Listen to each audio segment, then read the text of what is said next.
Hello everyone and welcome to episode 4 of Disco Elysium. This stream will not be able to run as long as some of our others, and that, believe me, is not a lack of enthusiasm for the game.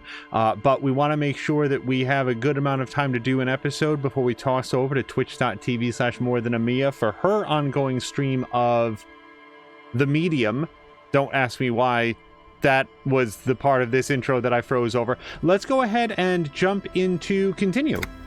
Oh, and I might have to pause it because just to cap up some of the things that we're likely going to try to accomplish in this episode, we have secured lodgings for the night. We were able to work with Kim. Kim gave us some spinners. We sold them. We now have the right to stay at this hotel tonight. I don't know how we'll stay at the hotel tomorrow night because we are now expected to pay in advance every night's room, and I don't know that board is a thing in this, but so we're all set. Tomorrow will be a different thing. But before we go to sleep, and I don't know if we're going to be forced to go to sleep or suffer from exhaustion, I wanted to try to get as much out of this day as possible. So our itinerary is stay out as long as we can, talk to anybody that's available. Tomorrow we're going to go turn in the request of the case that we took on yesterday to uncover the truth of the curse. So let's just go take a quick look around. I don't think... Okay, yep. Actually, that's probably the chef now. Ooh. I can't get this, though. That's in the other room, isn't it? Oh, no, it was right here the whole time. That entire time that I saw that money there, I thought it was in the eating hall here. All right, it is, 10:22 in the evening right now. So, and believe me, I will start running as soon as we can. Interesting. Hold on, we've got a little bit of a clue here. Need to do something behind his back, sneak out after he's in bed. I didn't know that would be a thing.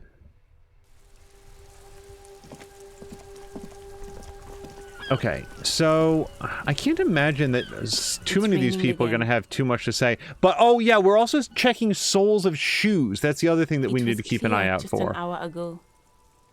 Okay, so it's so late and you're still here. I'm a nighthawk. What can I say?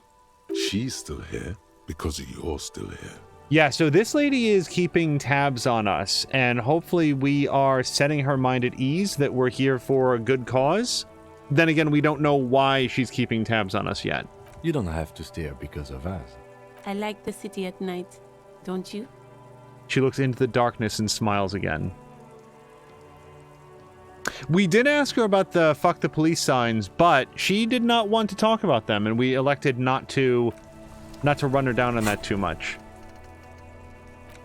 Yeah, we're gonna have to pay rent money every day. $20 a day is what that's gonna cost us. Alright, let's... Oh, you can't right-click out of here. Now, there was a distracted woman over here, as I recall. Oh, maybe not over here. And now I don't remember where she was. Okay, we'll go up and around. Was she down here?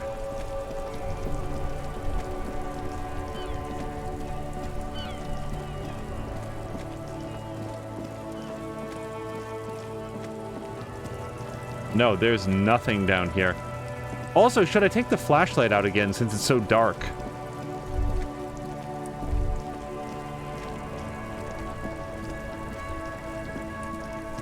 I'm really enjoying the soundtrack to this movie. I'm trying to think of a movie. It's very cinematic. The soundtrack to this game.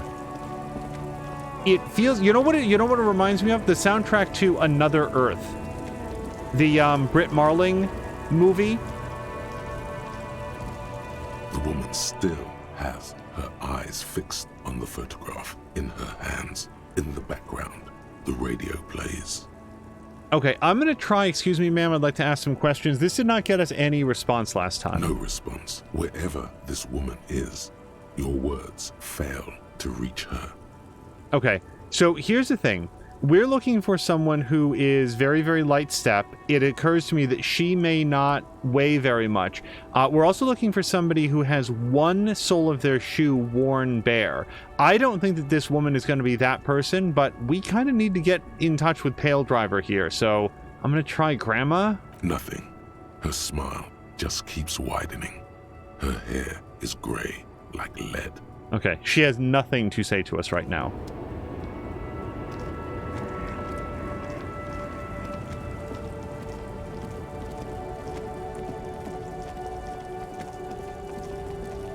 All right, we already looked in the lorry. Oh, look, the crowd is... Oh, geez. Maybe there's no one left to talk to at this time of night.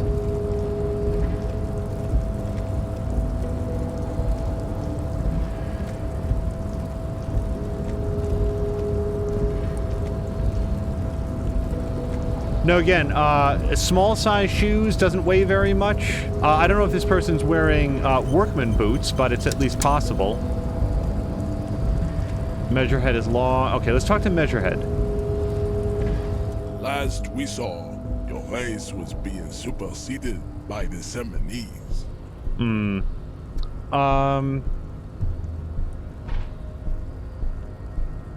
Okay, so here's the thing. I absolutely cannot push this man out of the way.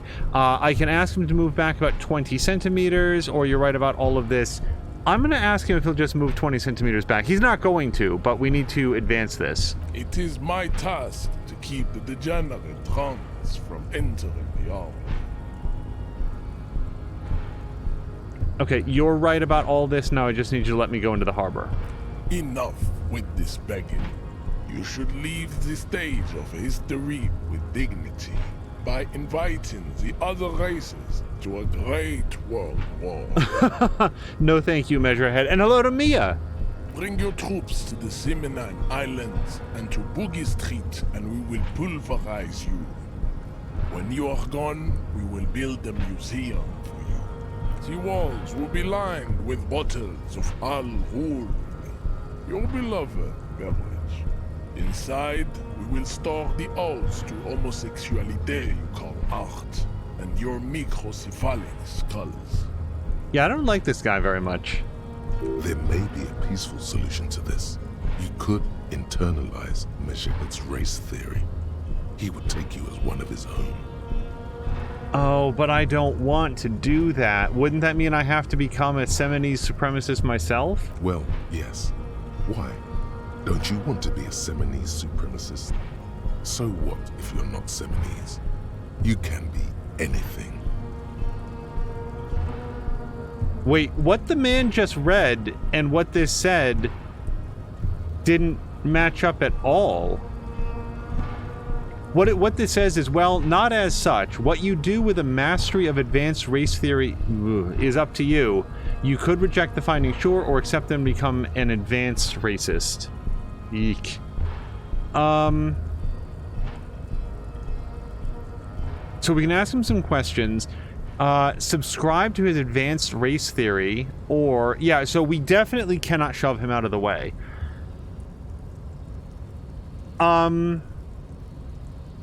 Okay, so I guess at this point I should probably toss out content warning for racism. That's something that comes up in this game. The nations do not comport with our, like, Earth nations, but I feel like there's a lot of,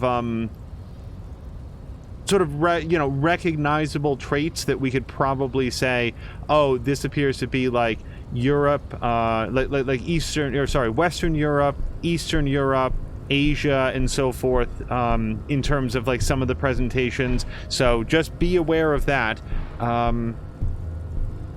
Let's ask a few questions. You serve the union, which is actually like a workers' union, don't you? Aren't they white? Don't be vulgar. White or not has got little to do with this. The race enigma runs much deeper than that. He turns his eyes towards the harbor, seemingly bored with you. There must be some friction there. He's keeping it well hidden, however. Okay, so we are getting somewhere.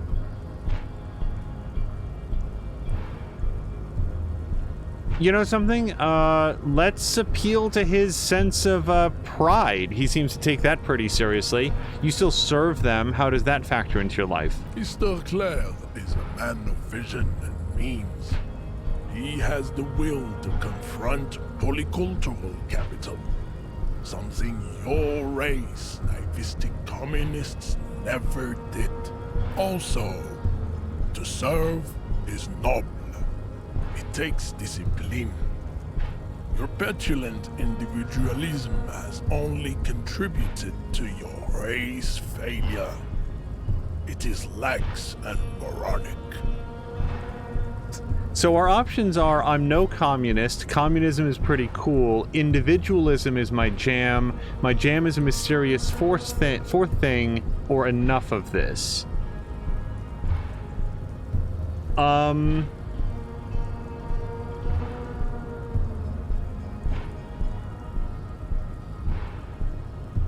I have no idea what he would feel is the most... Well,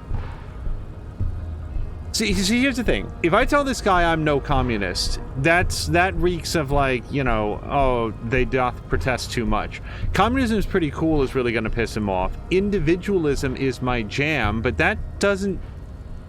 Yeah, your petulant individualism has only contributed to your race failure, so he's not going to like that. My jam is a mysterious fourth thing. I don't think that's going to be intriguing to this guy at all. Measurehead, which is, by the way, his name. I don't think he's going to like that at all. All right, my jam is a mysterious fourth thing. Jam. Individualism. You have gotten these ideas from degenerate youth culture, have you not? You have picked them up from rock and roll songs? Mia, thank you very much for the host. Youth culture does not affect my thinking. Of course it does. You are a degenerate individualist and a rock and roll rebel. A pawn of international finance. Just like the rest of your ham-colored race. I am not surprised you enjoy it so much. This has happened to many of the side products of the inevitable cultural victory of the Seminoles race. This guy must be just a blast at parties. Just so much fun to hang around with. So we could ask, like, who are the Seminoles? Because I have a guess, but all the artwork looks like this. Wonderful, and to enter the harbor now. Wonderful, we're done with this line of questioning. Okay, I'm gonna go with number 2. I think the head trauma is not going to appeal to him, but I don't really know who the Seminoles are. I've recently experienced head trauma. I can see that. The Seminoles are the South Island race, haplogroup A4A, the rightful masters of the Insulindian archipelago. We descend from the Areopagites of ancient Pericarnassus and arrived here 4,000 years ago. We are the future. That is all you need to know. So you were born and raised on the islands before you moved to Revachol. I am a descendant. The narrow streets of Ulumbuir are with me in my genetic dreams. I see young Seminoles women walk into the grey mass on Ile de Fantôme, waiting on immaculate conception from the Pay. I gotta say, I understand about a third of what this guy says. I mean, I know, like road names and stuff, but Jesus Christ, this guy.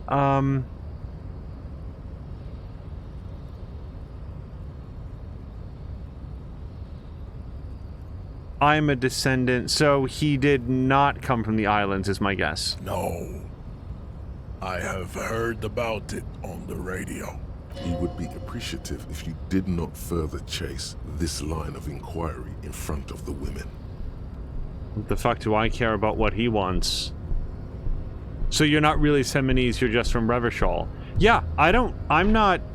Look, okay, but wait, do I want to try to internalize his stupid racism? Because he's not going to buy that if I antagonize him here and embarrass him in front of the women. If I embarrass him, he's going to want to take his pride back by beating me to death and throwing me over the edge of this railing. Oh, man. Then fuck this guy. You're not really Seminese, you're just from Revachol. I'm from Couronne. And no, it is not just in Revachol. The city is central to the Simony strategy. Spreading through its trade networks, our culture will dominate the world. You have heard enough about our phylogenetic secrets for today. You have extinction to come to terms with, and never getting into the harbor. Yeah, I don't know how that would have turned out if I had backed down, but I'm not really interested in appeasing this guy. Oh god, I don't want to show this guy the mug. We have a racist mug that we've been carrying around and occasionally showing to people. That's not gonna make... Like, here's the thing. I don't like this guy, but that doesn't mean that I want to flash around this racist caricature. Like, we're probably gonna wind up doing this, but I really don't want to. Let's ask him if he has any thoughts about it. I think this racist is better than the last. But the next racist will be the really good one. That will be the... Our lucky racist. How do you know there will be a next racist? There's always a next racist, isn't there? I like the previous racist better, actually. I don't like any of these. Let's go with, that'll be our lucky racist. He will grant us 3 wishes. Your pedomorphic friend has quick wits, a protruding occiput, and an indented zygomatic bone. The lieutenant does not flinch. You should keep him close. The congenital defect of farsightedness does not render him a complete invalid. He still has the use of his mind. I'm so glad I do not have to read this guy's dialogue. Let's ask him about the tattoos. Racists are generally not very good examples of their race. He gestures towards the lorryman down the street. Welcome to Revachol. You hear him yell at a redhead woman visiting the fritter nearby. He must think redheads are immigrants. I am not like them. I am craniometric perfection. I have taken the trouble to permanently draw a phrenologic grid on my skull and features. This should dispel any doubt. The drawings are precise and look true to their pseudo-scientific ambitions. One thing, however, it is not entirely free of throwbacks in the phylogenetic tree. His large jaw, for example, could be a trait indicative of criminalism. Also, his earlobes could be small. Wait, we're saying that because that runs counter, like within his framework of pseudo-scientific nonsense, those things are a thing? Because otherwise I'm not interested in, like, insulting this man's appearance or anybody's appearance.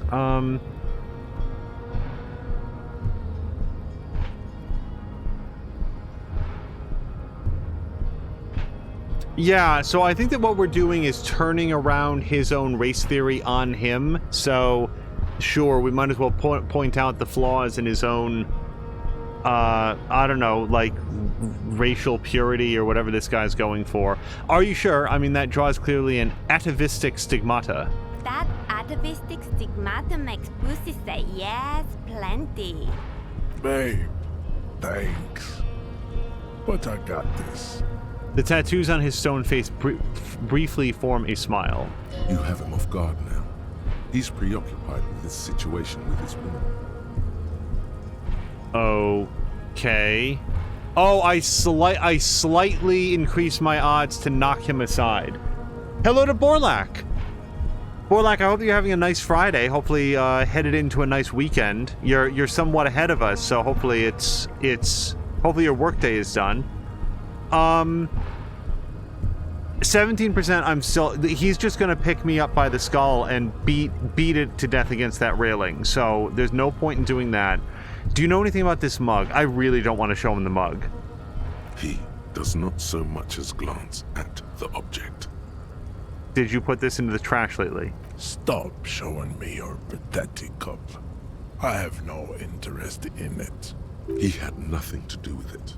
I didn't think so. I'm just glad that he didn't kick us to death, because that's, again, it's got this very racist depiction of of an Asian person. I'm not going to describe it here. The game did that earlier for us. Okay, so here's the thing. I think that I can conceptualize his advanced race theory. Unfortunately, I'm going to have to, like, drop something else out of my mind or spend a skill point to, like, memorize it. And at that point, I could probably forget it. Although I think that I have to use a stupid skill point. I don't want to do this. Okay, well, let's see what happens. I'm making a lot of assumptions here. I think this is going to cost me skill points to actually execute. Oh, Borlak went in for his COVID jab, and now he aches, so no stream tonight. Well, Borlak, congratulations on getting the COVID jab, and I don't know yet if it's your first, second, or maybe only shot, but congratulations on progressing further down that track towards, hopefully, strong immunity. All right, conceptualization. Knock him out. Yeah, that's not going to happen. Conceptualization. Ask what kind of races there are first. Classification is core to this stuff. Measurehead, I am new to this world. Help me understand its races. I need to know what kind of different races there are. Okay, so this is going to be Moderna first shot. Yeah, I heard the second shot is the real doozy, but hopefully the soreness passes quickly for Borlak. Do you? Yeah, I gotta let him know. Even if Measurehead overhears the whisper. This is for the thing. The lieutenant looks towards the harbor's electronic door and then to you. He lets out an audible sigh. You are obviously a liberal, Sayerlight. A polyculturalist. I can see it from your love of microtechnology and your sartorial choices.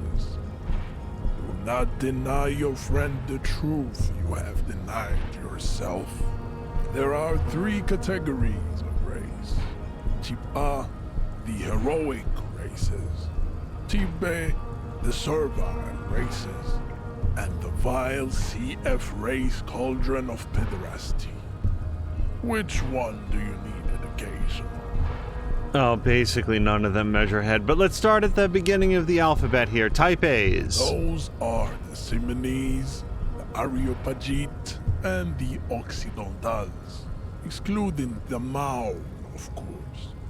The Maun are riddled with eczema to the point where they find it impossible to smile. They are all lactose intolerant, a common result of inbreeding. So are we supposed to know anything about whether this is true, or is this just, like, racist garbage? I mean, he has a lot of racist garbage, but is it a fact that the Maun are all lactose intolerant for whatever reason? A receding genetic pool has led the Maun on reprehensible street parades. In Maun cities like Stadskanal and Vredefort, wearing wooden clogs on their feet and little green tassels on their hats.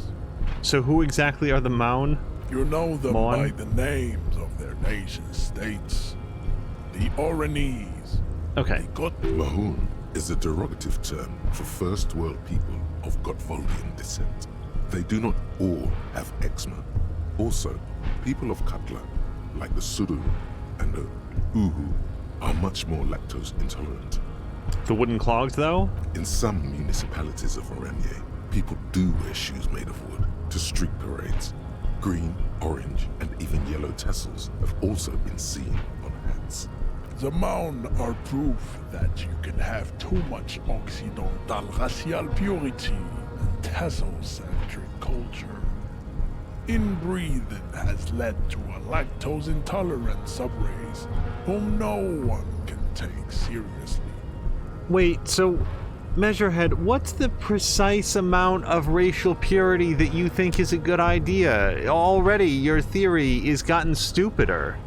The Vespertines and Messenians of Vesper and Messina, the ancient, the other large Mondial civilization, the Mesk, are too overproduction of sebum. Sebum is leaking into their brains, making them listen to El Mariachi music. Okay, and who are the Seminese and Areopagites in this? As proven by the Maun and the Mesk, Occidental type A is in retrograde. The Seminese and the Areopagite are on the ascent. if their goal with this guy was to present like this is how idiotic, racist, like pseudo-scientific, fake racist theories are, they've really done a great job, because my eyes are just completely glazing over on this. And the Semines are... The indigenous people of this, the Insulindian. I'm Semines from the stock. Yeah, got it. And the Areopagites? The Areopagites are the master race of the Ilmaran deserts. The Semines are descendants of the Areopagites. We came here during a... Oh, I got it. What's the difference between the two? The Areopagites are sleek, long-headed. The Semines are powerful, mesomorphic. The former is an immutable progenitor. The latter is perfected and adapting. Super race, Together no they more Type A form races in the world. Nature was not capable of more. Yeah, no shit. Okay, Type B. Type B are the unheroic races, amorphous non-competitors of the great race. Uh-huh. The Koikos of Grad, Yugo, Zhimsk, Shest et al. Are what you would call white, officer, in a suspect description. I'm slightly worried that there's going to be a test at the end of this, and I'm just letting you know I'm not following any of this so far. I should probably note, I really like this game. I just, as I said in our previous episode, real-world geography and real-world world events like history are enough for me to try to learn. Fake geography and fake racism is tough for me to kind of like inculcate, internalize, whatever you want to say. The closest that I think I really got was in Pillars of Eternity, where it started to introduce a whole bunch of like different regional conflicts, and even then I only kind of sort of got it. I really enjoyed the world of Pillars of Eternity, but it was mostly the exploration and the characters, trying to decode all the lore that there was in there. That's tough for me, and boy, this is a lore and a half. Kojikos, I've been trained to identify them as white in official descriptions. Yes. To an untrained eye, the Koiko appear white and pinkish, like a hands on which. But look into their unhealthy eyes, and muddy. Pinkness is a racial quality that has to be earned through centuries of advanced ballistic warfare and cultural domination that the Grad people have undergone for the Koiko. The countless micronationalities of Grad are all inexplicably obsessed with Podat. The only thing they like more... Wouldn't he be one for ethnostates? Sure, let's ask him about that. So in ethnostate, my understanding is that a nation that is exclusionary in favor of a specific sort of ethnic background. So this guy seems like that'd be something that he would really be supportive of. They are microscopic. The Semino Areopagite superstate, its leaders will be the genetic epitome of the Semenese and Areopagite Revacholians, halfway between type A and the racial cauldron. Two makes to know right from wrong. You tried your... Is it 82,000 years that we've been recording history? You have very little idea of what is happening, but that seems a little off. So we can say I'm pretty sure history hasn't lasted that long. I've heard about this revolution. Mistakes were made, but it was the right stuff. You're wrong about it. I do feel generally pro-revolutionary from what little we've been able to discern about it. The revolution was perpetrated by the degenerate left-wing marauders, not all the people of Revachol. Go away, stupid political thoughts. What was this revolution? Let's go with I'm pretty sure. See, we passed an encyclopedia check to say 82,000 years doesn't seem like an accurate summation for where we are in human history, so I'm pretty sure history hasn't lasted that long. The mysteries of the people of this planet are a tragedy that has played out countless times over, like a fever dream of skin, hair, and bone. Wake up, naive chess piece. I actually like being called naive chess piece. So we're supposed to be internalizing his theory. Am I not supposed to like argue against him? You know something? I'm just gonna ask him what his... So Mia says, see, this is where I would have spent 60 hours of gameplay totally ignoring this dude. Yeah, this guy. I'm just gonna ask him what was the revolution. The revolution came to Ravachol from Grad, in Zaraz, written potato cards. Brian disease, It is parietal. later Oh my god, he can't even answer this. The revolution is fatal familial insomnia. Enough of Tibet mediocrity. Okay, we've only got one more topic that we need to cover with Professor Dumbshit. So, the vile CF races cauldron of pedestry, please. Pederasty, rather. Tips the F are a museum of failed chimeric experiments and tragic maladaptations. They are tortured creatures waiting to be put to sleep. Your morbid interest in them worries me.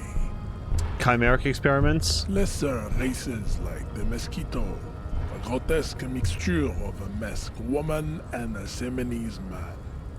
Only possible if the mother is masked and the father Seminese. The other way around, they fail to produce offspring. Oh, hello to blah blah blah. The mosquito is born sterile, like a donkey. All they have left is to ride customized motor carriages with hydraulic suspension, listening to aggressive El Mariachi music to vent their impotent despair. It seems unlikely that two human beings produce genetically sterile offspring. Maybe I've misunderstood something, but aren't humans too similar to produce genetically sterile offspring? You are right. You have misunderstood. The sage will not budge on this. Okay, anything else? Then there is the Simino Koiki Chimera.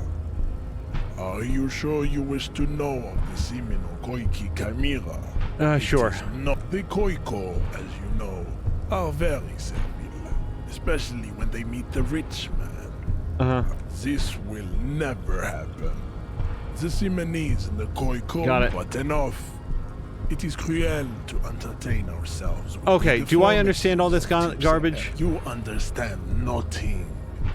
To solve the great race enigma, you have to first ask yourself, what is the race enigma? You have not even worded the mystery, let alone solved it. Okay, I'm just going to be upfront, because I am sure as shit not going through any of this if he's not going to let me into the harbor afterwards. Will you let me? And also, there might be like a secret way into the harbor. I just don't think that I'm physically fit enough to take it. So, will you let me into the harbor if I parrot this nonsense back to you? We will see. Access to the Union is important for our investigation, but there may be another way, without becoming a race theoretician. Am I mildly worried he might take it seriously, the lieutenant thinks? Yes, I am, he concludes. I am worried. I would very much like an option to say, I'll get back to you. I don't want to spend any more time talking to this guy. No. Lost, though. Buckled away. Okay. I cannot possibly imagine what else we have to discuss. Alright, it looks like I could talk to him some more about that if I wanted to. I really don't. What's this? We're getting reports of normal, reasonable, temperate, political opinions somewhere in Martinez. Okay. You must be mistaken. I'm a real radical. That's me, Mr. Reasonable. Someone's got to keep it sane around here. This is because I keep saying stuff like none of the above to political stuff. Okay. Wait, we've got a new thought then. Well, I don't know. Of these three things, I would like to be Mr. Reasonable, I think. The air suddenly feels calmer, more transparent in a strangely tender way.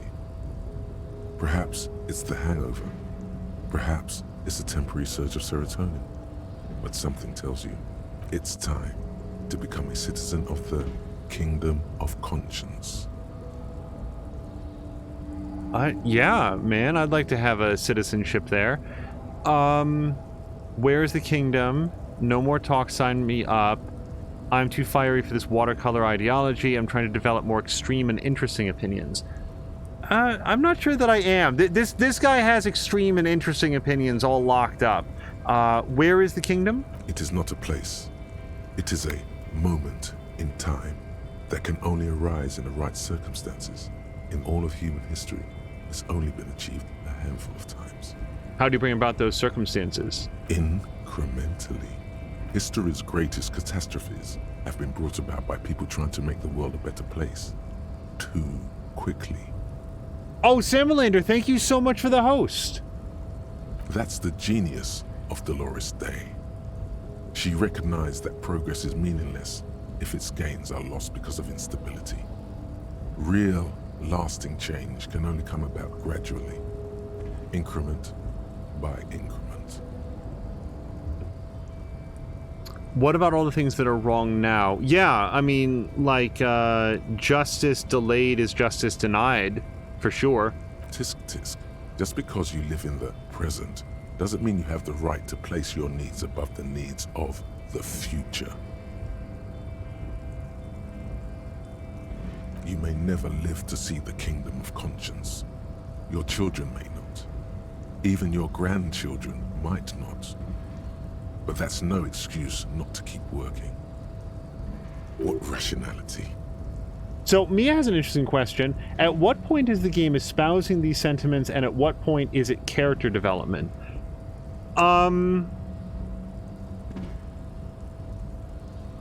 Let me respond to that as we finish up this conversation, but I do have a thought in it. Is the Kingdom of Conscience really about doing things or just preserving the status quo? That's an interesting question. Do you believe the status quo is preferable to chaos and bloodshed?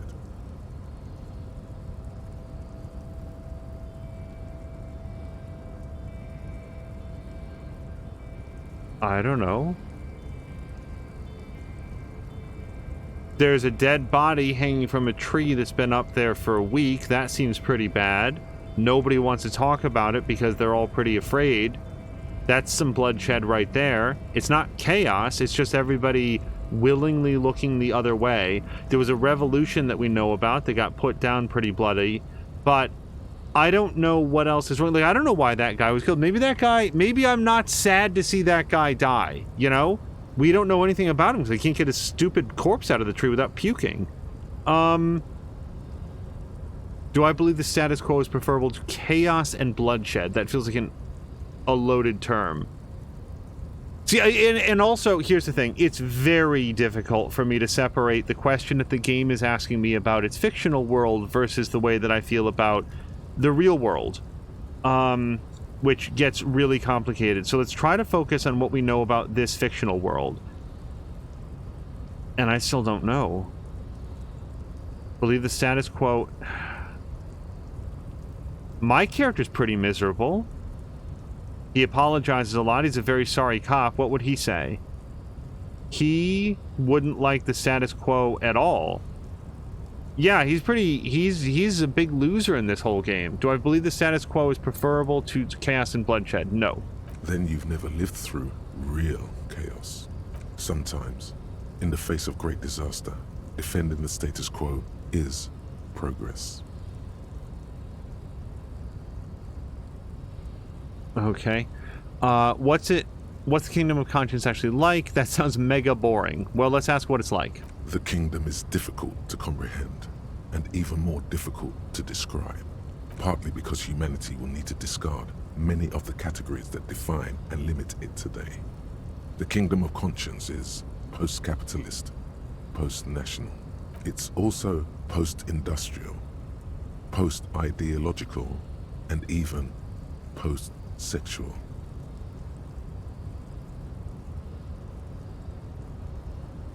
That sounds kind of terrible. I don't think I want to be a moralist anymore. Dude, I don't know. This is... We're not playing this very early in the morning, and it's still too early in the day for me to be thinking about this. Fuck it. So, here's... The game has said... Here's what I feel like it's happened.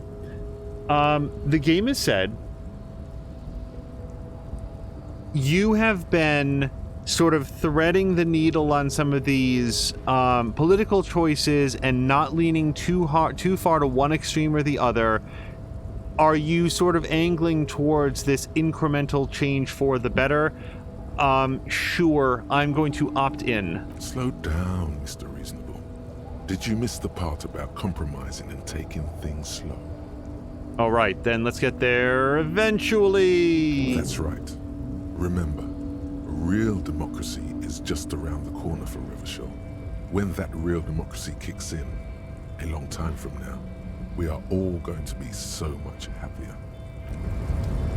All right, so that unlocked this thought. So I get -2 half-light, calm water, takes an hour to research.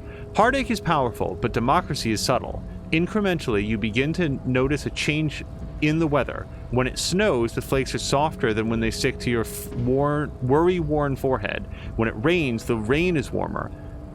Democracy is coming to the administrative region. The ideals of the DeLorean humanism are reinstating themselves. How can they not? These are the ideals of the Coalition and the Moralist International. Those guys are signal blue, and they're not only good, they're also powerful. What will it be like once their nuanced plans have been realized? Oh, I'm actually only 5 experience points away from being able to do something like this. So we're going to set that aside because I don't think that I can forget any of my thoughts right now.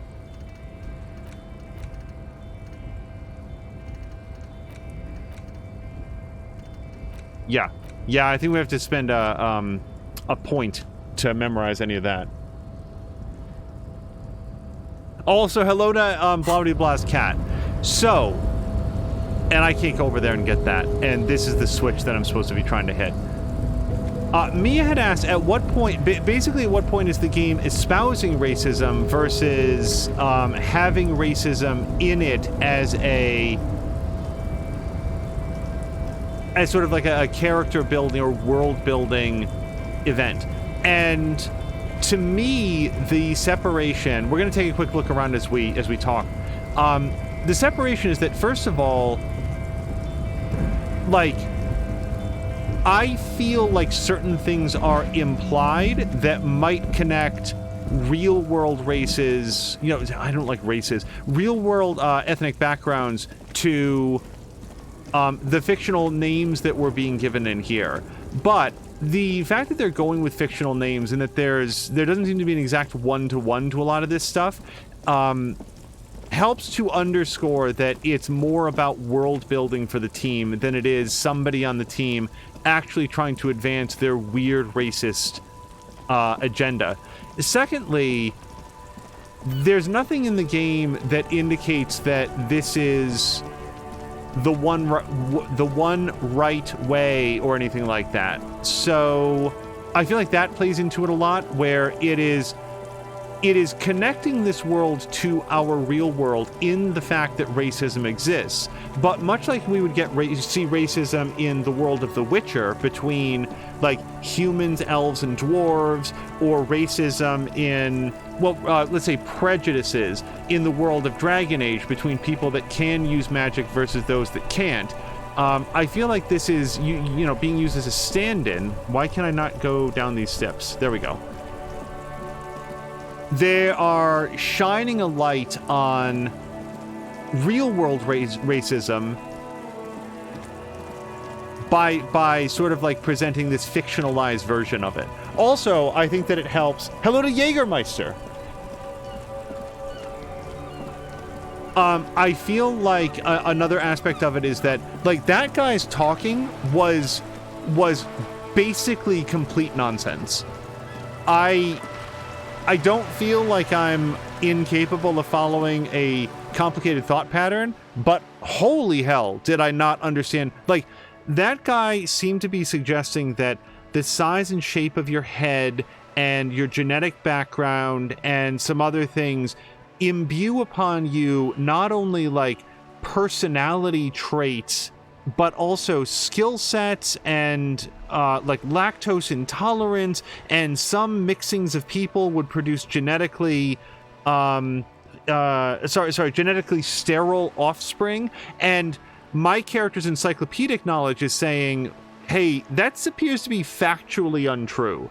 So while we're talking to him in a series of what appear to be trivially easy skill checks, the game itself is saying this man doesn't know what he's talking about. So that's where I draw the line between, I don't think that this game is promoting racist theory. I think that it is saying racists exist. Here is a very, very long string of complete garbage that this guy is going to give to you. It's borderline indecipherable, and also the game is directly telling you that it is false. So I feel like that's what we got there. Hopefully that sort of clarifies things. All right, Cape Sound Apartments in the Montanese Pier, and then down to the south to Roundabout North. The ad reads broken window. Tibbs has windows. Uh-oh. Somebody's... if you had a bag in your hand, perhaps you could collect these bottles and sell them. I would love to have a bag in my hand. This coin-operated viewer is facing south. The instruction manual says to insert 25 centimes and pull the handle while looking inside. Then use the focus knob to zoom in if necessary.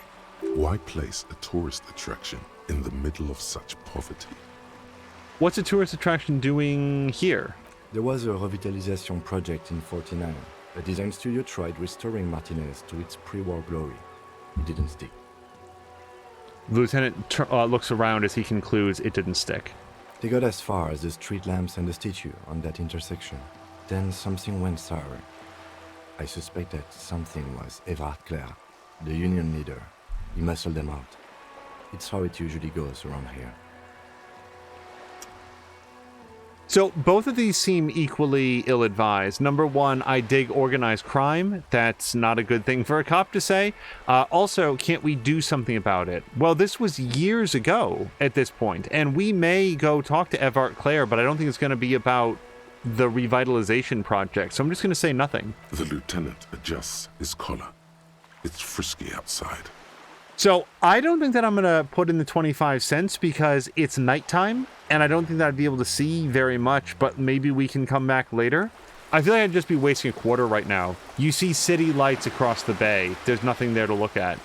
This coin-operated viewer is facing southwest. Its coin slot is full of fossilized bubblegum, rendering the machine permanently inaccessible. Let's look inside. A thick layer of graffito covers the lenses. You spell out the word Onug, written on the other side, with N and C scribbled backwards. Okay, so it's Kuno. Kuno did it. That's Kuno on the lens. Thank you, Logic. Under the graffito, a sea of blues and greys appear. Behind the water lies a coast, studded with concrete and reeds. On it, a church on stilts, lanky weather-worn wooden planks, an X-shaped cross topping its tower. You know this to be the Star of Pericanasis, or the Cairo, the central symbol of the Pericanassian Church, a star, a great moral height to be strived towards. The church looks old and weather-worn. There are no lights in the windows. Around the large wooden building you see chunks of sea ice gathered on the beach, and a small tent set up on the ice. Geez, okay, maybe I should look through the other viewer. Poor little viewer. The metal feels cold and wet under your palm. It looks unhygienic. Yuck. Okay, also vandalism, shake your head. Probably some kids. The lieutenant inspects the rigged slot. All right, I don't know, maybe I will be able to see stuff there. A quarter is not too much to glance through this. This coin-operated view, your money disappears into the coin slot. A clunk. The ring of metal. The curtains on the display open. You lean in to catch the view. It's blurry. Different blues and greens. In the middle of the shimmer stands a drab grey shape, like a ghost. Blah, blah, blah, saying, I like the sound of the voice saying what's happening. Great voice acting. Yeah, agreed. The narrator is awesome in this. The lenses shift. The ghost sharpens into an islet in the bay. In the ruins, a man-made structure is visible. A half-sunken sea fort, its concrete almost reconquered by nature. It looks as if it was abandoned quite some time ago. Nothing but a rotten tooth remains of the anti-aircraft tower. A lonely birch tree grows out of it, its leaves ripped from it by the winter wind. There are ruins of some kind of building over there. Really? I don't have the eyesight to make it out. The lieutenant takes off his glasses and cleans them. Hang in there, little tree. The little brave birch tree seems to wave back in the wind. Okay, hey, we got 5 experience points for that, and with that, unlocked a skill point. Now, let me just look at my theory. Yep, so we can spend a skill point to unlock a new thought.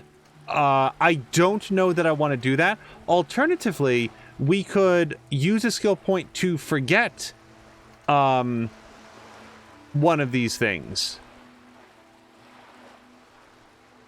And I don't know why I would want to do that. Why would I want to spend a point to eliminate a little bonus that I get if I could also spend 1 point to unlock a slot and get a different option?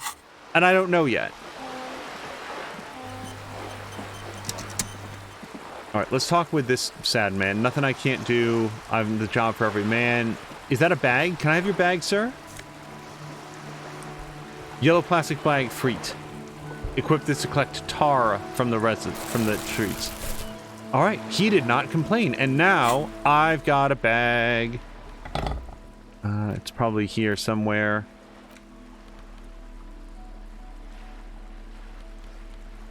Yeah, I'm pretty good with that. Items, interact. I do not see the bag in here anywhere. So, nope, there it is. Equip this to collect tar from the streets. Okay. Okay, let's go bottle collecting.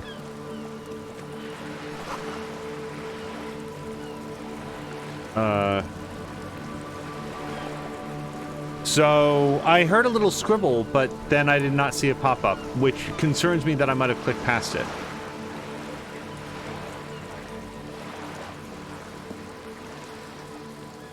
Can I... Uh-oh. There we go.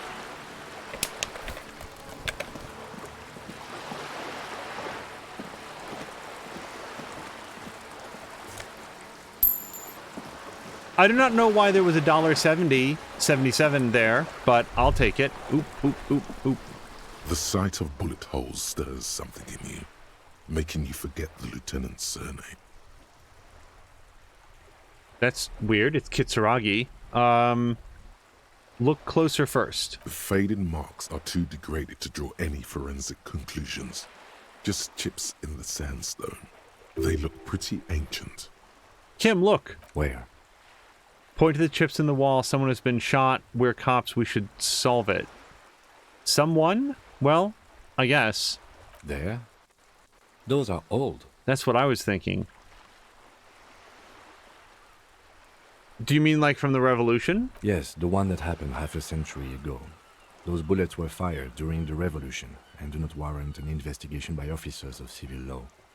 Okay, do tell me about the Revolution. Not much. I don't have a fresh perspective on it. Shall we go? Oh, that's it. Also, this was bouncing as though I have something more to do in here, but I don't see any options. Alright, and I still can't talk to this fellow, right? Okay, so we passed... Yeah, we can get some tar out of this. Yeah.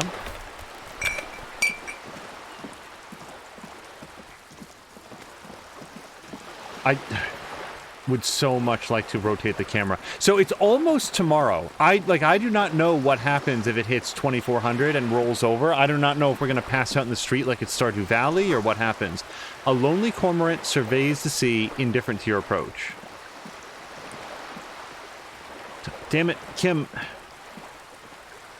There we go. Oh boy. I'm going to collect so many bottles now. The belly of this boat shines like it was recently painted.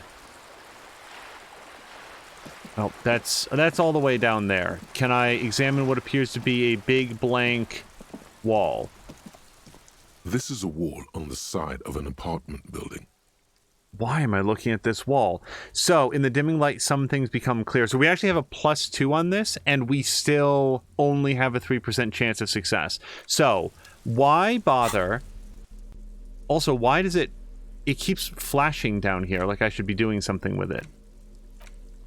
Now, so I've got a point. I could put a point into conceptualization. I want to do that. I want to build up these things, but I'm also concerned that I also want to have thoughts that I can unlock. And if I'm going to do that... What is half-light, by the way? Half-light, half-light. Half-light. Let the body take control, threaten people. Well, I'm not very good at that. I'm only 2 physique. But... here's the thing, if we learn Kingdom of Conscience, I do feel like we're going to get some kind of benefit from it that is good for us. Like, not a physical thing, like we're a conscientious person, right?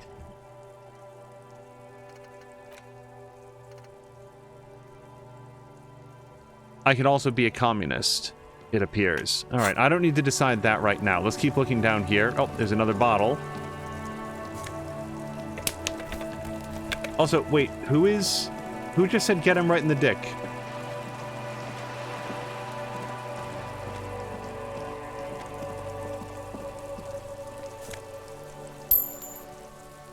Okay, we found some magnesium. Oh, this is the back end of the place. Look, the awful girl is here. Are you trying to sneak up on me? Come to slit my throat in my sleep? Logic error. She is not sleeping right now. Pig's come to take me out. Trying to snuff me out. You're not sleeping right now, kid. Don't get fucking clever with me, pig. You think you're so clever.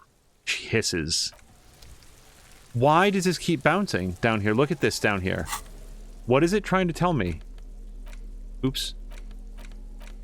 Items.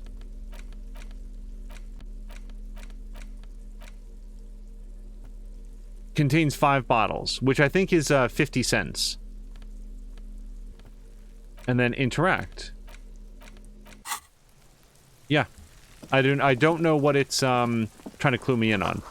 A garden hose. This might be of use until the snow melts.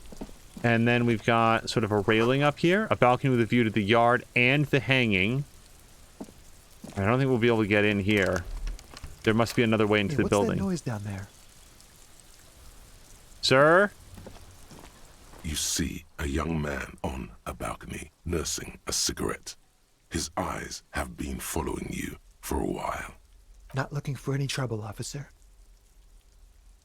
He says in a quiet voice. Despite the cold, his shirt hangs unbuttoned on his frame. It's the voice of someone who has something to hide, my liege. Fortunately, I do have a +1 to my drama right now. You hiding something? Speak up. This is the police. That's not going to make him tell me anything. No trouble from me. I just want to know what's going on. Too late, young man. Trouble's found you. No trouble from me. I just want to know what's going on. I don't want to be seen talking to the gendarmerie, if that's okay. I just want to finish my cigarette. Don't let him go. This could be your witness. The balcony has a great view of the whole thing. Actually, the gendarmerie really needs to talk to you. Is it really that important? He asks you, adjusting his shirt. Like a nervous cat, he keeps stealing looks at the neighboring windows. All right, but make it quick. Once I finish this cigarette, I have to run. Okay, we may have a very, very few number of questions with this guy. We'll cut right to it. Looks like you've got a good view of the Whirling's backyard. Can you tell me anything about the hanging? I'd even go so far as to say that the view is a little too good, my dear gendarme. Do you have an estimate of when the body will be taken away? We will remove the body as soon as possible. Now tell us, where were you last Sunday? Oh. You already asked me that, didn't you? He waves lazily with his cigarette. Wait, is someone else investigating the lynching? Okay, it's clearly not Kim. Kim is very precise. He wouldn't have forgotten talking with this guy. And I don't think that I did. Well, then again, I'm suffering from extreme amnesia. So I'm going to say I'm pretty sure I didn't. No, not you. Some more muscular type. And when did you speak to this more muscular gentleman? The lieutenant takes out his little blue notebook and writes something down. Last week? I don't know. Look. He looks around the courtyard again. Old patio chairs and dead houseplants litter the scene. He's an actor declaiming a soliloquy See how you hang on his every word? You didn't answer the question. What were you doing last Sunday? I had a friend over. What kind of friend? It was my Sunday friend. Makes sense. Friends are nice on Sunday. You don't have to work. You can just spend time with pals, watching rugby and drinking beer. All right, what's your friend's real name? Did he see something? He doesn't reply, gesturing no with his cigarette. Under the dull and darkening sky, the neighboring windows stand silent. Okay, bro, I do not care about your Sunday friend and the nature of that relationship at all. Not at all. I just need to solve this murder. Can you tell me your name? My name? My name is Martin Martinez. That's definitely not his real name. You're not actually called Martin Martinez, are you? No, of course not. Could you please lower your voice? He scans the courtyard. It's silent like the bottom of a well, every sound captured and reflected back. Ask him again. I really need your name. And I really need to finish this cigarette. He replies with a subtle smile. But he hasn't left yet. Okay, and I have no other dialogue options, so... My name? That's definitely... No, of course not. Could you... Ask him again. Yeah, I tried that. I feel like we're out of dialogue options, but... I'd even go so far as... We will remove... Oh, Wait, is someone else investigating the lynching? Okay, I might as well ask, did I? no, not you. And when did you speak? Last week? I don't... He's an actor. You didn't answer... I had a friend over. It was my Sunday friend. Makes sense. Friends are nice on... He doesn't reply, Yeah. gesturing no with his cigarette. Under the dull and darkening sky. No. We won't. He takes one last drag of his cigarette before stubbing it out on the balcony. Now, if you'll excuse me, I really need to get going. I've got an 83% chance to suggest that he stays. This isn't the place or time for questions. Who knows who might be watching from the distance, hidden behind the curtains. Hey, listen, I'm just trying to make things okay again. Can we meet again somewhere else? For a moment, the man on the balcony seems almost vulnerable. Something moves in the depths of his feline eyes. Compassion and a hint of understanding. I am sorry, but I really don't have the information you're looking for. His voice is soft and deliberate. With a flick of his wrist, he sends the cigarette butt sailing over the rail. But, hold on, what's that? For a split second, his hand lingers, as though gesturing towards a stone placed right next to the front door. It's a sign. Good luck with the investigation. He walks away. All right, we have a new lead. Oh, there he goes.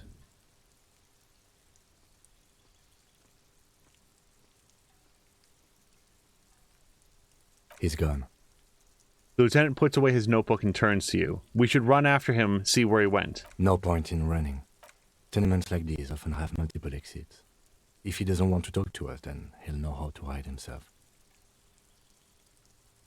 So we just give up? I don't know why my character thinks this. He pointed to a rock. It's probably got a hide key.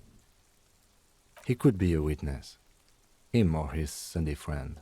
Either way, we need to look into that muscular type who's asking about our case. He did leave us a sign. Did you see that? He wanted to draw our attention to that stone right over there. The lieutenant nods towards a small rock on a soggy patch of grass. If we find a way inside the building, we can ask around for his apartment. Sounds like a plan. Yep, there's the rock. A stone, like any other, lying in a whirl of sleet and mud.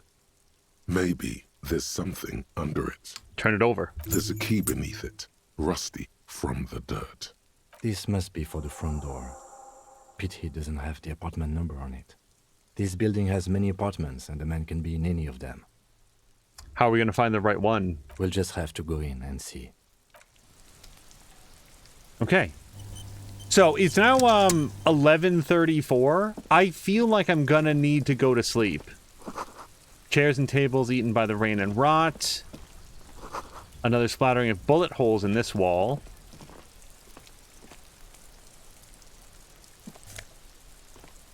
Orange bum hat, +1 reaction speed but -1 rhetoric. And then we've also got some nose of fed, which is good for health. That makes up for the one that I lost and spent last time. Just a closed door, but you look at it suspiciously. So, we now have a key to this door, but I feel like it's time to go to sleep. I do not know why the attaché case, maybe it's through the key that I just got.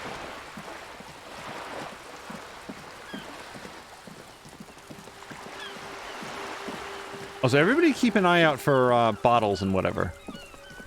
Like here. Yep, bottle, awesome.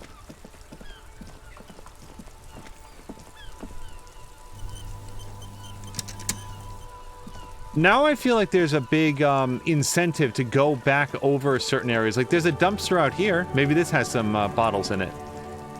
The trash containers. The smell of rotten food rises to greet you. You see soggy cartons, dirty rags, and organic waste. Let's look around the cartons. You see, No. a box falls into pieces. Rags, Not much to see here anymore. There's food nothing waste. more of interest. Okay. The container sounds a muffled gong.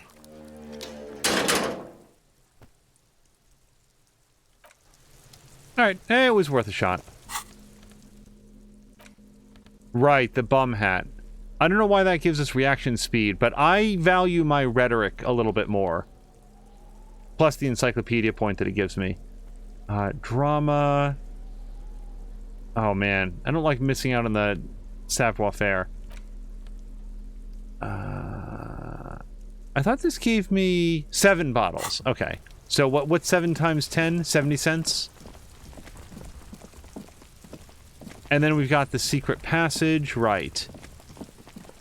Now, here's why I haven't spent that point yet. I would expect, and I'm just making an assumption, that if I slot in a memory or a thought to learn and then go to sleep, that I will actually learn about it overnight.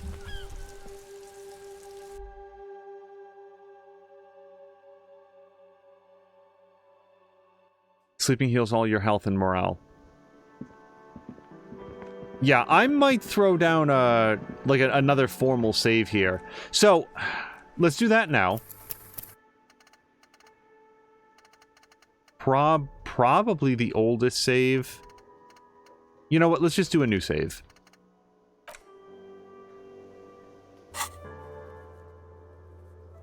Okay, the smoker on the balcony. Ask around for his apartment number. You met a mysterious stranger smoking on a balcony of the apartment building north of Martinez. He knows something about the murder. Find out where he lives and question him again. So, I've got a skill point to spend. I've also got these 2 thoughts that I can learn about. Communism or the Kingdom of Conscience. And if I was going to learn between the 2 of them, I'd rather work off my -2 visual calculus while I'm asleep, if possible. So what else am I getting here? Learning cap for perception is raised to 5. Speed gives 1 psi, which... Let me just look up what psi is again. Psyche. Okay. I like that. Rigorous self-critique. I heal morale and health checks when I fail them. So, that's fine. Also, the learning cap for pain threshold is 6. And then the volumetric ship compressor. If I was to unlearn one thing, I feel like it would probably be this, because this is only good, as far as I know, for getting the body down out of the tree.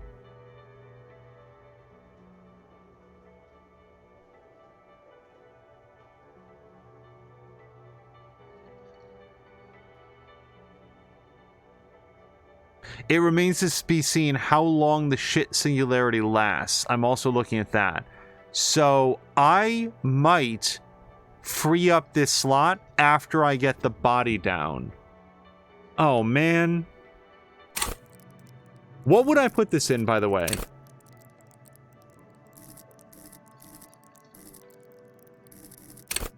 Why is my volition so low? Oh, because I've taken damage. I did not know. That makes a lot of sense, actually. Because I'm having trouble keeping my morale up because I'm damaged.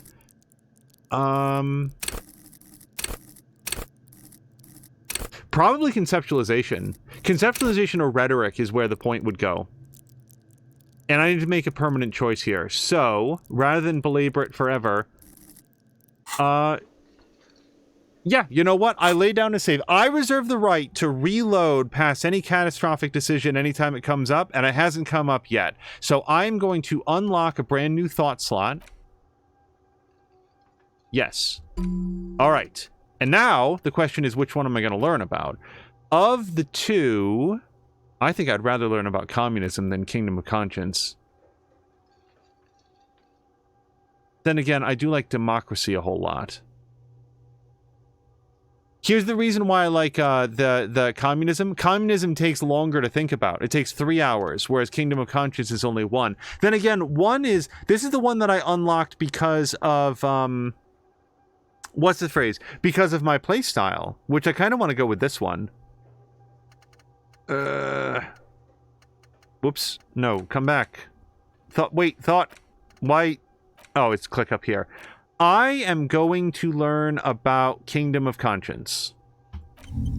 Okay, so that's going to take 1 hour, and I have -2 half-life, which I don't really care about that. I don't do too much half-life stuff. Sleeping heals your health and morale. Bah, lies. Yeah, lies in life and lies in pathologic as well. Okay, and now... Well, then again, I don't have to go to sleep. I could go in and ask around about the place, but I feel like I need a good night's sleep. It's almost midnight, so let's put the bag away. All right, Kim, I'm turning in.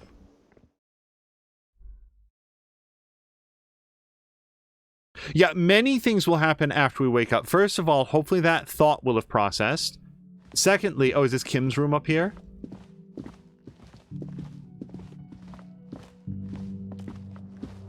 Think so. Yes?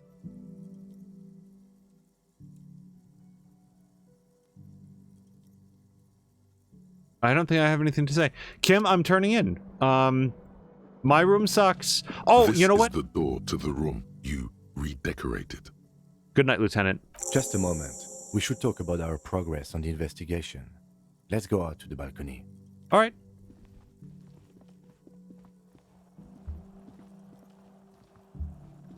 The air outside is brisk. The lieutenant is silent for a moment. He listens to the traffic hum. Then... Now then, we should talk about the investigation. But I also feel you're a bit hazy on the RCM. Our role here, our rights, our jurisdiction, basically. He lights a cigarette. I didn't know that he smoked. I don't especially care. Like, if anybody ever asked me, should I start smoking, I would say, oh God, no. No. No. And then I would be able to provide a long, long list of reasons. But the thing is, like, Kim does smoke. He knows it's bad for him. What is haranguing him about it going to do? I could say I didn't know that you smoked. That itself is not too confrontational. Let's start with, so what are our powers exactly? That's what he wants to talk about, the RCM. They're quite limited, actually. The power officers of the Rebel Citizens Militia exercise most frequently is imposing fines of up to 1,000 real for offenses, in accordance with an interdepartmental schedule. If you're thinking the music is suddenly a lot louder than his voice, yes, correct. Also, why can we only do fines of up to 1,000 real? Here's the thing about fines like that have a hard cap. They mean literally nothing to people that have a lot of money. 1,000 real would bankrupt that bookstore owner that we met during our last episode, and it would mean absolutely nothing to, I don't know, the prince or viceroy of this area. So that's an unequal punishment. Why not more? The RCM's primary role is to ensure safety. We are not really supposed to play any part in the economic structure of Fairshore. Wouldn't that be an easy power to abuse? Yes, although indirectly, as citizens can always request records from their local station. Officers of the RCM have been known to take bribes of less than the prescribed fine amount. It undermines trust in the RCM. Alright, what else? We can arrest people, of course, but rather than bringing someone in directly, it's preferable to serve a station closely. It prevents confusion and overcrowding. How can you be sure the arrestee will show up? You can't. Those who don't show up become fugitives, though, and have fewer legal rights when they are eventually caught. It's about power projection. Thus far, they seem to mostly show it. When power calls you, you come. But power itself is a fragile trick of perception. I see. And if someone resists? As you may have gathered from the fact that we are expected to carry a record of our kills, like the one in your watermarks, we are permitted to use whatever force is necessary, and strongly admonished not to abuse that power. So if I kill someone while on duty... You have to supply compelling evidence for why it was necessary to use lethal force. In these cases, your partner is usually your witness. Not a good position to be in, by the way. Internal Affairs handles these cases thoroughly, by cross-examining you for inconsistencies. It is hard to cover for anyone, which is for the best. What happens to the people we convict? We don't convict. We arrest and send them to coalition government courts in Courant and La Delta. The prosecution works off our testimonies and records, which is why it's paramount to keep them. He taps in his coat pocket where he keeps his notes. And who makes all of these rules? The coalition government and the moral intern, more broadly. The RCM was formed by the coalition government to restore order in the international zone after the revolution. So we did. Now we attempt to maintain that order. No more, no less. His gaze is absently fixed on a window below that just went dark. Or perhaps it is better to say we were allowed to fall. It's a point of contention whether the citizens of Ravachol or the coalition government founded the RCM. Well, I'd prefer to think it was the citizens. Be sentimental if you like. Either way, the moral intern leases us the right to keep the peace in this city, and they will take it away if we misuse it. Or if they think you do. The moral intern, what is that? The Moralist International are the world's largest political organization. You know who they are. They have been running this place after the revolution failed. And if I didn't know, how would you describe them? I really don't know. That's how bad it is. So far, we've been kind of avoiding telling Kim straight up that I have horrible amnesia. I think that he must know. He's a pretty sharp cookie, but if I didn't know, how would you describe them? They're a union of center-left and center-right parties across the Real Belt. Our coalition government is just one of its many projects. They also run the ICP, EPIS, most intergovernmental organizations in the world. What do they believe in? What do they believe in? They are Dolorians. They believe they continue the humanist project set forth by Her Innocence Dolores Day 4 centuries ago. Others say they are just technocrats. Those others say they continue the humanist project set forth by Dolores Day. This seems like an odd question right now, but what's their symbol? Interesting question. It's a blue forget-me-not. Their motto is love, compassion, self-discipline. I think you can gauge what they want you to think of them from that. Something kind and usual.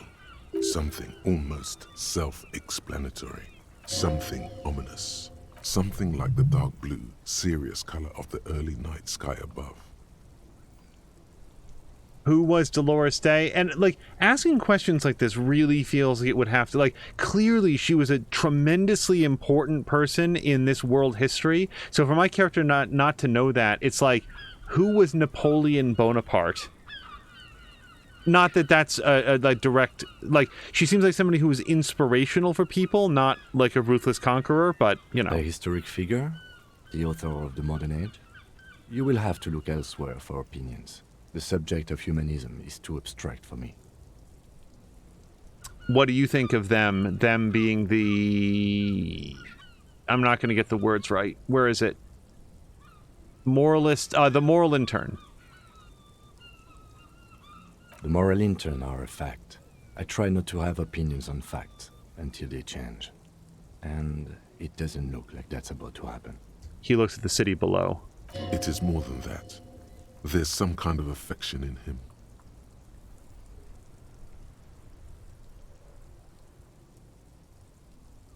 Why not ask him about that? The fact that he doesn't want to volunteer this information doesn't mean that he's ashamed of it. I feel like it just means that it detracts from his self-image of being an impartial observer. I'm going to ask him about this. Yes, I did, when I was younger. In my 20s, I considered myself a moralist. A blue forget-me-not, a piece of the sky. They're not all that bad. For some reason, we don't get this. That's another leitmotif associated with moralism. But the years have changed that. I don't know what I believe in now. No, I believe in the RCM. That's enough for me. Between those two comments, he thinks and changes his mind. I have an opinion on the moral intern. Do you? The lieutenant arches his brow, then pulls on his cigarette. It's a slim white thing in his fingers. So here's my options. Things are bad out there, point to the city. We need them giving us the right to police Revachol. I do kind of feel that way right now, but let's also remember, we're staying at the hotel tonight because Kim decided to give up some things that he had civil forfeitured off of some rich kid. And I'm not sad for the rich kid. I'm sad for all the non-rich people that have their items seized by the police and then simply repurposed for whatever those police officers might want to do. So I don't know. I'm leaning towards this way, but that's because I really want to be a good cop. They've done an awful job here. Have you seen the place? This isn't humanism. We're stooges of the world's biggest bourgeois organization.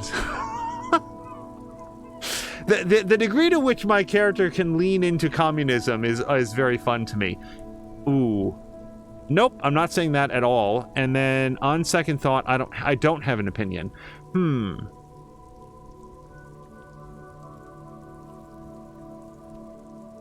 Well, I'm going to say that we're working on a couple things. Number one, I want to get on well with Kim. He likes the moral intern, so we will be closer and get along better if I also like them. Then again, he did say that he used to like them. But B, I want to be a good cop. I want to be a good detective. And if this is the authority that allows me to try to make people's lives better, then they're giving me the latitude to do that. Hopefully I can do good with it. In fact, we would need them even if you didn't think that way. We are in what is called the twilight of international law. The laws we claim to enforce come from the MI. Without them, we are simply vigilantes. I don't think that two cops should just make up their own law. Vigilantes is okay with me. Let's agree with him, vigilantes sounds bad. I don't think that vigilantism is always bad. I feel like normalizing vigilantism breeds... I think that it's a very, very dangerous thing, because one person's proponent of moral rectitude is another person's lynching mob. You know, there has to be some sort of arbiter. We need a better one than what we have in the real world, but still there needs to be one. So vigilante sounds bad. Sadly, it is what we already are to the people of Martinez. Most of them, at least, especially the Union. Vigilantes. I expect our job here to prove quite challenging. He looks at the roundabout. So, I didn't know you smoked, or how do you think today went? I'm going to ask him how he thought today went. I don't think he thinks today went very well. We had to sell his hubcaps. Well, you were so hungover that you couldn't keep it down when we approached the hanged man. So we didn't even inspect the body. But we performed a thorough search of the premises of the crime scene. That's great. Though you really dropped the ball on inspecting the body, he doesn't want you to feel too discouraged. Probably out of fear that you'll just give up and keep drinking. I really want to inspect the body tomorrow. I generally prefer to start with the searching scene and then moving on to dealing with dead bodies. Well, that is true, but that's not... No, that's not why this happened. I'm very sorry I couldn't do more today. I'm just not a very good cop, am I? I've apologized enough, damn it. I'm not saying that anymore. I will totally be up for inspecting the body tomorrow. I look forward to that. As for the interviews, we weren't able to find the Union leader, Everard Clare, much less interview him. So that's on the to-do list for tomorrow. We didn't talk to the Wild Pines rep. We really must do that tomorrow. I don't know who that is. at all. Wild Pine's like the shipping company, I think. Like, I recognized the name. I didn't realize that I was supposed to talk to the Wild Pines rep. I talked to, like, a scab guy, but okay. Above all, though, today was exhausting. What's with all the running? You run a lot. Is that a standard Precinct 41 practice? So, he made a reference a long time ago to the Jamrock Shuffle that says that it prioritizes containers, and I really like that because that's how video games are played. I don't like to waste time, you know. My mind moves fast, the rest has to keep up. I do like that. That feels very true. Training for long-distance runs, that's just how we roll. I don't know why I do things. My mind moves fast, and the rest has to keep up. It's impressive, especially for a man your age. And in those hills. He nods thoughtfully, tapping his finger on a cigarette. Nice shoes, by the way. I like the green. Goes with the orange. He looks at your snakeskin shoes and smiles suddenly. Okay, I'll ask him. The smoking doesn't bother me. I'll just ask him about it. I have a cigarette every night when I go over my notes. It's something of a ritual. Oh man, he looks so devastatingly cool with that cigarette. I don't... So, no. You know what? I'm not even going to get into what I was about to say. My character needs to quit a bunch of things cold turkey, and he's not going to pick up any new addictions right now. How did you get so cool? Yeah. I hope this doesn't sound sarcastic. You mean this? This isn't cool. It's an unnecessary trial of will, and unhealthy. The light of his cigarette illuminates a fleeting smile. Keeping the habit within the parameters he's given himself takes a lot of focus. It would be easy to simply quit. Right, the debrief. Yes. It's been a long and eventful day. All right, let's look into the night for a few minutes. It's 5 minutes before midnight. The dying lights of the city shimmer below. Slowly, like luminous clouds, they pass on his lenses. The lieutenant looks at his slim cigarette, contemplating the next drag. This soldier is the highlight of the day for me, he thinks. This little stick right here. An aerostatic passes overhead, the whiskers of its floodlights on the ground below. Kitsuragi's glasses light up as he looks to the sky. Two glowing circles. They really don't like us here. And the mouth on that kid, Kuno. It's different in Jamrock and the GRIH. He pulls on the cigarette, and I'll say, why are they like this? It's our fault for leaving this place to the dogs, to the Union, to the company, not daring to come here more often. This place has fallen between the cracks, the jurisdictions of our two precincts.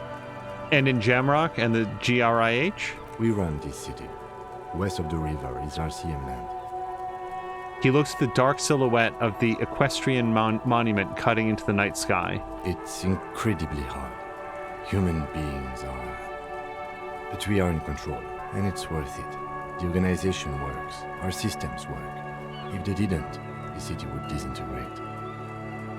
Let's see, I hope our investigation will help improve the situation here and at least do some good. That's exactly what I'm going to say. Me too. But I wouldn't count on any drastic changes in our lifetimes. He is very tired, but the dark circles under his eyes make him look younger, not older. All right, thank you for this. Yeah, it's getting very cold now. Let's go. He puts out the stub of his cigarette and looks to the door.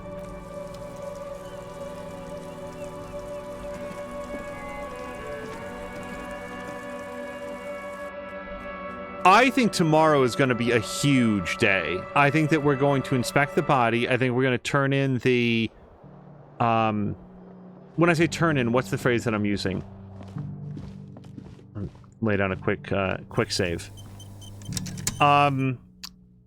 Turn in... Or go talk to the bookstore lady about the quest that we finished. And hopefully now go talk to the Wild Pines guy. By the way, can I go look at the journal? Because I do not remember that. Smoker in the balcony, we're going to talk to him. Find money for rent. Investigate the doomed. I would say domed, it's doomed. Investigate the water lock on Wednesday. The pissing competition, which we have to inspect the body before we can do that. We can't get into the secret passage yet. Get a reality lowdown, which we have to ask for a rich person. Fallen pants from Kuno.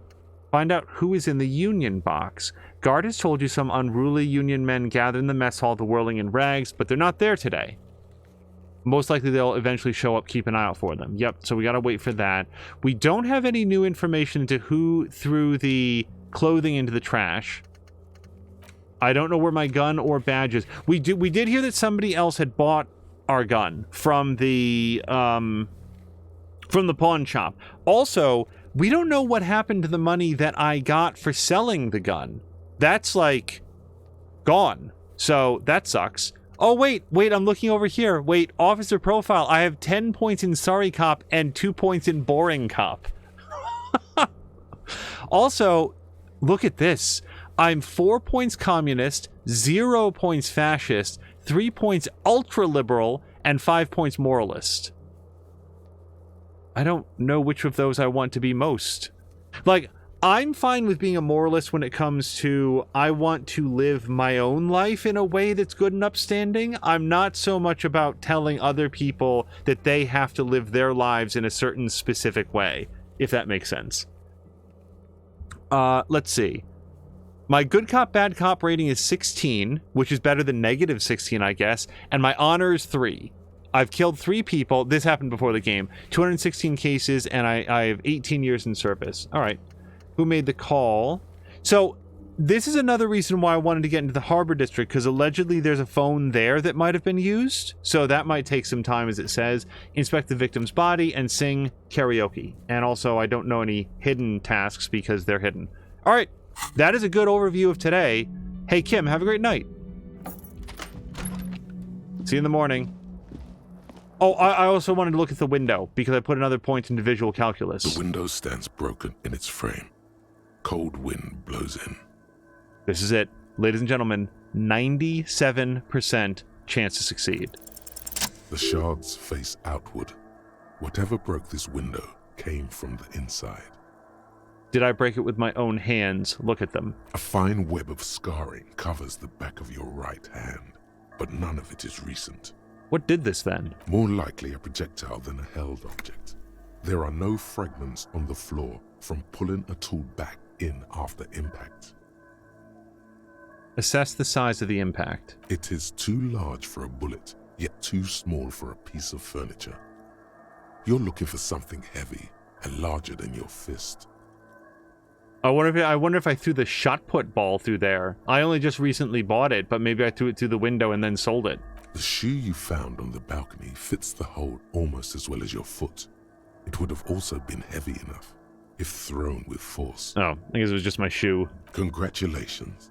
You smashed the window with your own shoe. What a stupid thing to do. Because I don't think that I was trying to hit anybody or anything else, and it was me. It's my room. What a stupid thing to do. Pretty much. But hey, at least you found your shoe. Not that it will keep you warm at night. All right.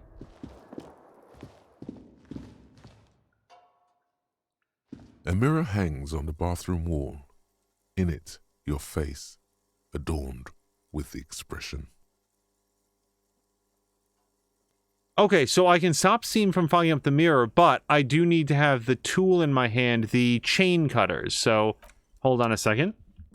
Should be able to do that. I did not know that that was a thing that we could even try to do. A mirror hangs on the bathroom wall. In it, your face, adorned with the expression. Okay. No. Encyclopedia. Deep. I need another point in encyclopedia to do this. Do I want to try this 28 points? Can I get any other points in interfacing? I think I already have my interfacing gloves on. Yeah. No. No. No. And no. Nope. No. No. And no. Wait, I have a new encyclopedia hat. It should let me re-roll that. Because I wasn't wearing this hat the last time that I looked at that. Anyway. Screw it. Let's give it a shot. 28%. In it, the forceps is quite terribly mangled, but you just might be able to twist its parts into place. You handle the chain cutters deftly, applying just enough pressure. The faucet regains a recognizable shape. The steam stops. Told you that you needed those chain cutters. Everything is connected. Everything has a purpose. The mirror begins to clear slowly without you having to wipe it. Okay, so I could try another electrochemistry, attempt to stop the expression from happening, and now I get a +2 on it. But if I want to try that, don't I have like Oh no, I'm already wearing my +1 electrochemistry trousers, so it's not very helpful. And this isn't gonna do it. Secret orbs, no. I don't think I have any other... Oh wait, I could put on these gloves. Okay, that's a little bit better. By +1, it might even raise me up to 7%. Alright, because here's the thing. If I try this and fail and I lose like a point of morale, I'm about to go to sleep anyway, so I'll just get it back. A mirror hangs on the bathroom wall. It's barely covered in steam anymore. It's your face in the mirror, adorned with the expression. Alright, let's try it. Dig deep, buddy. Stop making it bad expression. Still not happening. It won't come off that easy. Womp womp. Alright, I'm gonna put my, Then again, I don't think that interfacing is going to come up during dialogue very often, so I'm going to leave on my electrochemistry gloves. Oh, my poor savoir-faire. I lose so many points with my ugly clothing. Okay, bedtime. Just sleep on this trash pile, I suppose.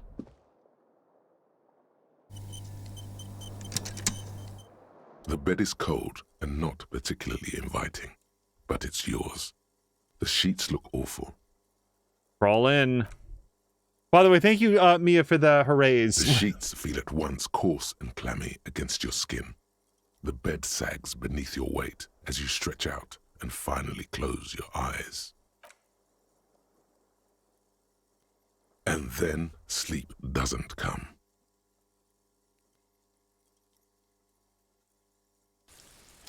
And then sleep doesn't come.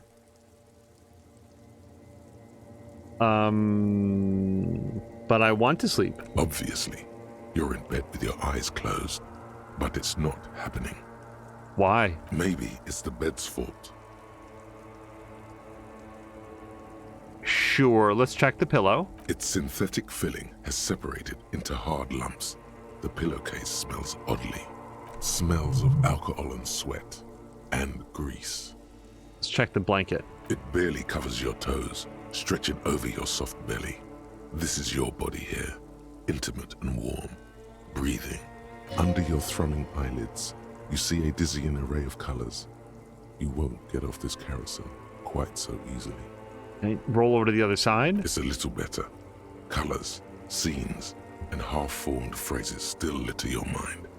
Part of you is still trying to solve the case, isn't it?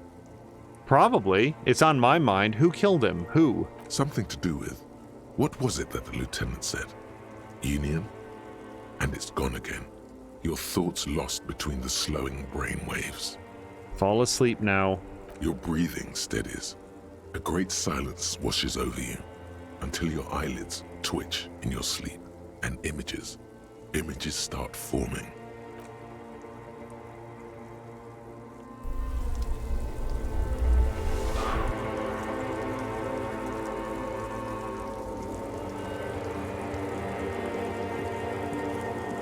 Okay.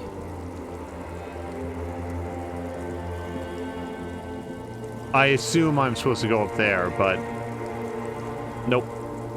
Can't go into the mists.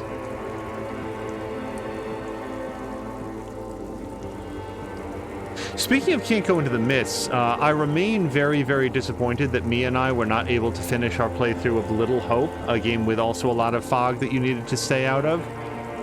It really tempers my... Oh, yuck. Look, we're hanging from a disco ball, apparently. It really tempers my enthusiasm for City of Ashes, which is the next game from that team, you know? Do you remember the scent of your childhood? I was born in a hospital where people usually go to die. Sure. That's certainly the most evocative thing here. You're not kidding anyone, Harry. You don't remember shit. Tell me, do you remember your wife's hand on your face?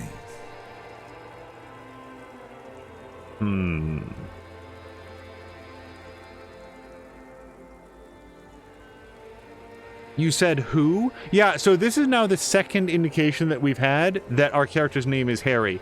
And under certain circumstances, I might think of that as like a little bug in the writing, that we're not supposed to know that, and the game is assuming that we uncovered it. But isn't that the way that amnesia works? Whereas you'll get like these little like flashes of like you suddenly know something, or take it, like you've taken a fact for granted without remembering where that knowledge came from. That's how I've always heard recovering from memory loss as occurring. So I'm gonna say you said who? Do you remember the warmth of her thighs, between her legs and in her mouth? So what is my character going to regret more? That he was left or that he left? I'll tell you this, he's so angry and bitter about it. I think he left. I think that he was a giant mess. I think that he ruined his marriage, and I think that continues to haunt him. So I left. Oh no, funky baby, you stayed. It was the rest of it that left, while you just stood there with one hand on the bottle and the other on your dick, watching it go. Tell me, where are your friends? Human beings have friends, Harry boy. Where the hell are yours? Do you think that this voice actor was able to just do that with his voice, or do you think that that's modulated in any way?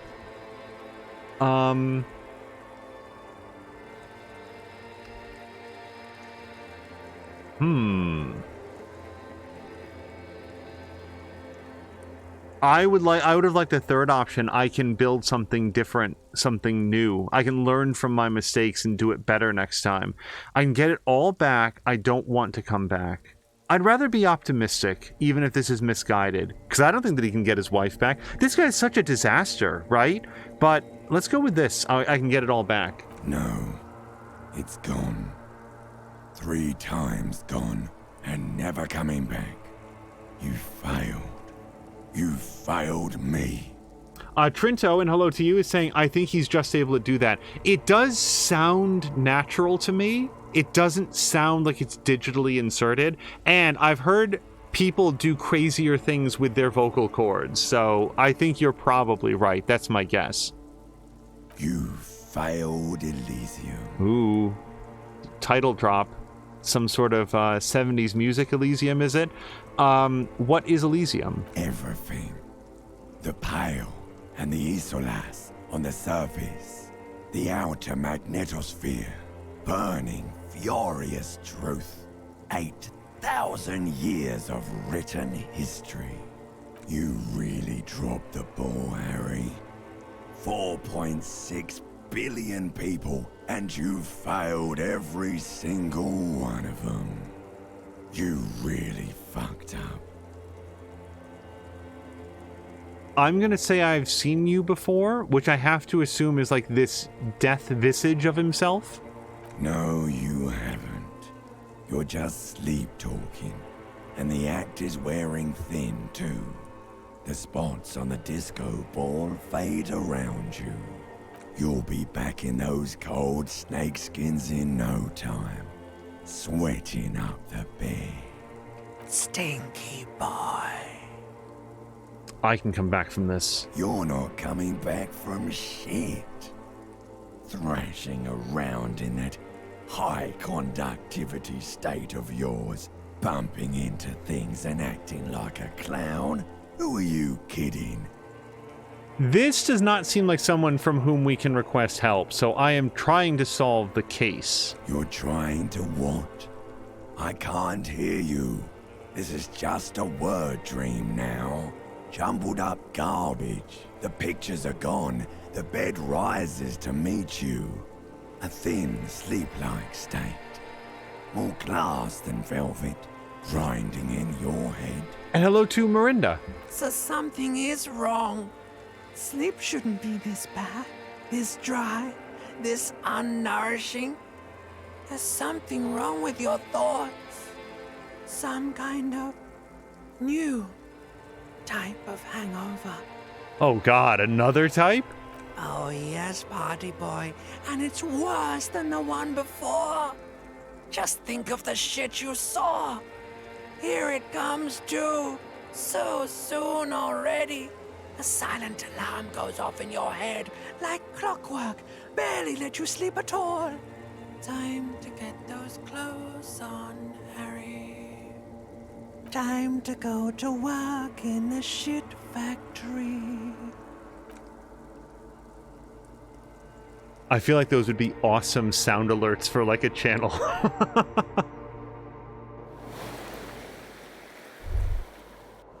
Uh-oh. Okay, so I've healed some morale and health. Good going, buddy. What the hell was that? I just had the most beautiful dream. You were there, and you were there. I'm going to go with horrified. What the hell was that? Oh, just a dream. You have ones like that all the time. You feel even worse this morning than you did last night. What the hell is going on with me? You mean, why are you so tired? Too tired and down to even think? It is worrying, isn't it? You can't be a detective like this. Detectives need to be able to think. Really, I feel super good. No, that doesn't seem to be true. Why is this happening? It's just that your heart has finally pumped all the speed out of your system, Buster. Time to get some more. Okay, so we have a perk that gives me like plus something something. There's some sort of bonus like psyche point if I'm on speed. Oh no. Am I going to be a drug addict? Because I can't afford room and board. Like, I'm not sure that I can afford speed. Don't do that. Stay strong. The hangover will wear off. You don't need to keep doing this to yourself. I cannot wait to find out. You tell me what speed is, Volition. Speed is a potent central nervous system stimulant. It kept you propped up all day yesterday, despite your debilitating hangover. How else did you think you even got up from this floor? You got up from this floor because of a holy vow you made 16 years ago. With me. To wake up exactly 7:30 every morning until the day you die. Don't be silly. There was no vow. You were high on speed. That was the only reason you got up. You can't detect without it. It's that simple.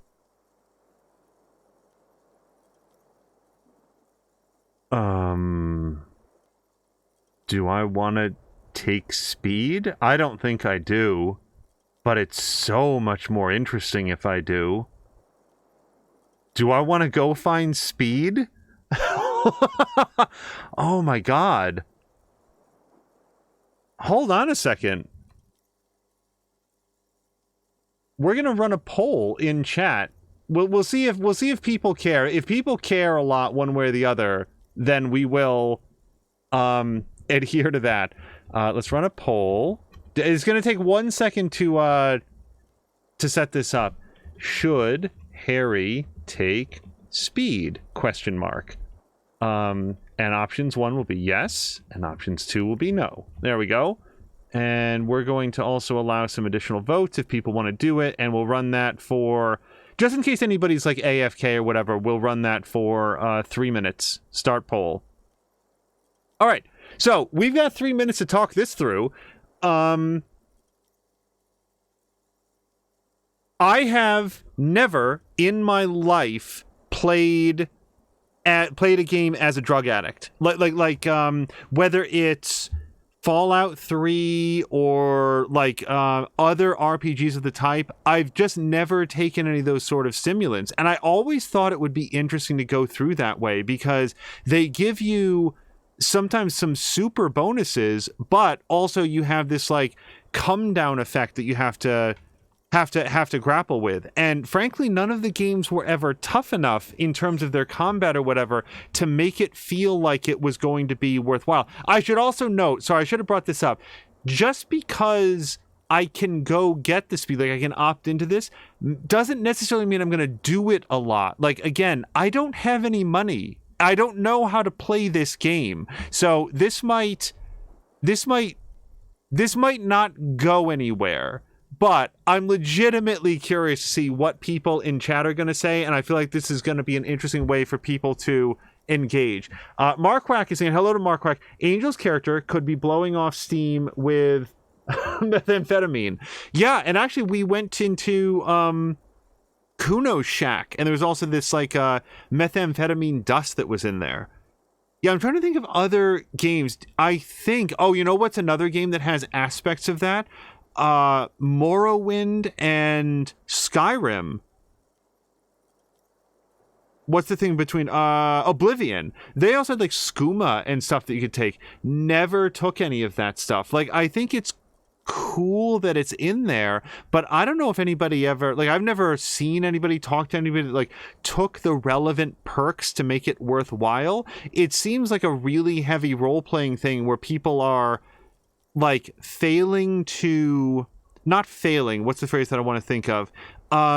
They're deliberately making it harder for themselves just to see what it's like. The other reason, though, that I think that this might be an interesting decision is that if you ever read the Sherlock Holmes novels, he was high on cocaine all of the time. Like, that was a big, I think it was cocaine, wasn't it? Or was it heroin? I think it was cocaine. Wait, now I don't remember. Anyway, he was high on like class A narcotics is the point. Trinto says, when I do it myself,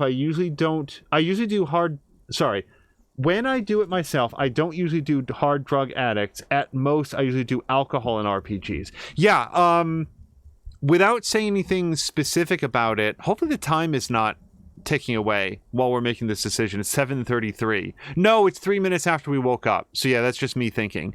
In Red Dead, 100% of people. So we got a total of 2 votes, it looks like, but 100% of people said yes. So let's do it. Let's opt in. Of course, Martinez is speed central. You just gotta poke around, follow your nose. You and Speed will be happy again. You will make her come home. This time, it will be different. New task, find Speed and sniff it. All right. Okay, and Marinda is clarifying. Okay, so wait. Let me just pause it for 1 second. I think this game is interesting in that I think they do drug use justice, not just be a minor thing or a straw man, not sure though. And yes, Sherlock Holmes used cocaine, but not all the time, mainly when he was bored, which was between cases. And then says, hey, he'd take a good case over drugs anytime. I felt like I thought I remembered that it helped like stimulate his intellect, his imagination, and so forth. Anyway, so we've got lots of stuff to do today, including finding $20, and we have an adjoining bathroom with Kim. I don't think it's going to come out. All right, so we're up to Tuesday. Find Speed and sniff it. The hangover is coming on mega strong now. You need more speed in your bloodstream. Find some and put it in your hand, equipped it in the held slot in your inventory, and off we go.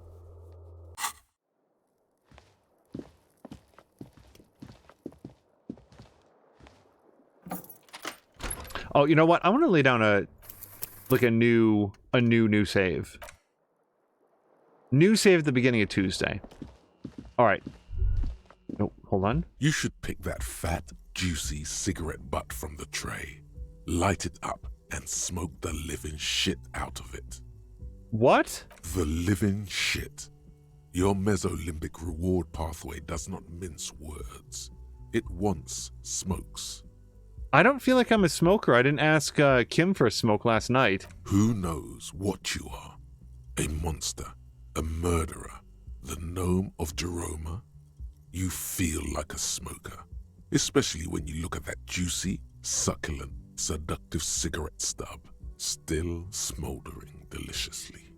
but she broke it at the filter. I can't smoke that. How very astute of you. This renders it ineffectual. You should look for a whole cigarette, or better yet, an entire pack. Strike that. A carton. Make sure they're all healthy and able-bodied. Then smoke them all. Yeah, as Trinto says, I need to take off these electrochemical gloves. They are fucking me up. The idea seems to make your neck expand. Suddenly, the garish tie feels very snug. Like a cat rubbing itself against its owner's calves. A cat that wants you to smoke a lot. Or you could not do that. No one is making you. Oh, Volition. I think I agree with you more than these guys. I should not do that. We'll make it priority 1. Wait. You could not... What? Hold on. This double negative. If I'm not doing that, then that means that I am doing it. So I should...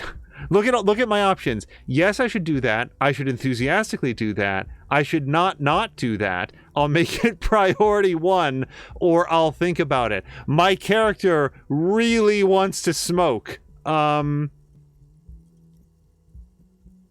gonna choose, knowing full well what it means, that I should not do that. Good. They'll make you stronger and better.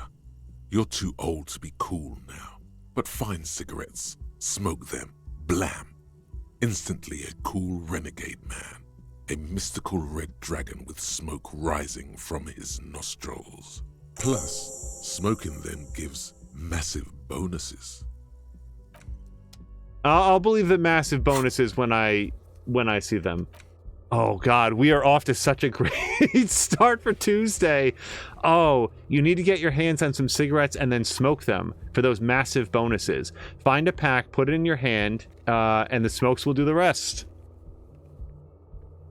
Miranda's saying, wait, priority 1 over speed? Well, that's why I didn't want to say that one. Let's knock for Kim. Oh, nope. I actually don't know that Kim's in this room. I just sort of thought that he was.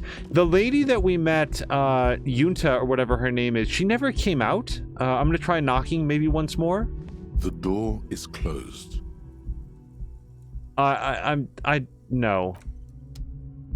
I do not know why I would bust out there. So let's just see. I don't think that Kim is going to be outdoors. Or, no, sorry, not out in the balcony at least.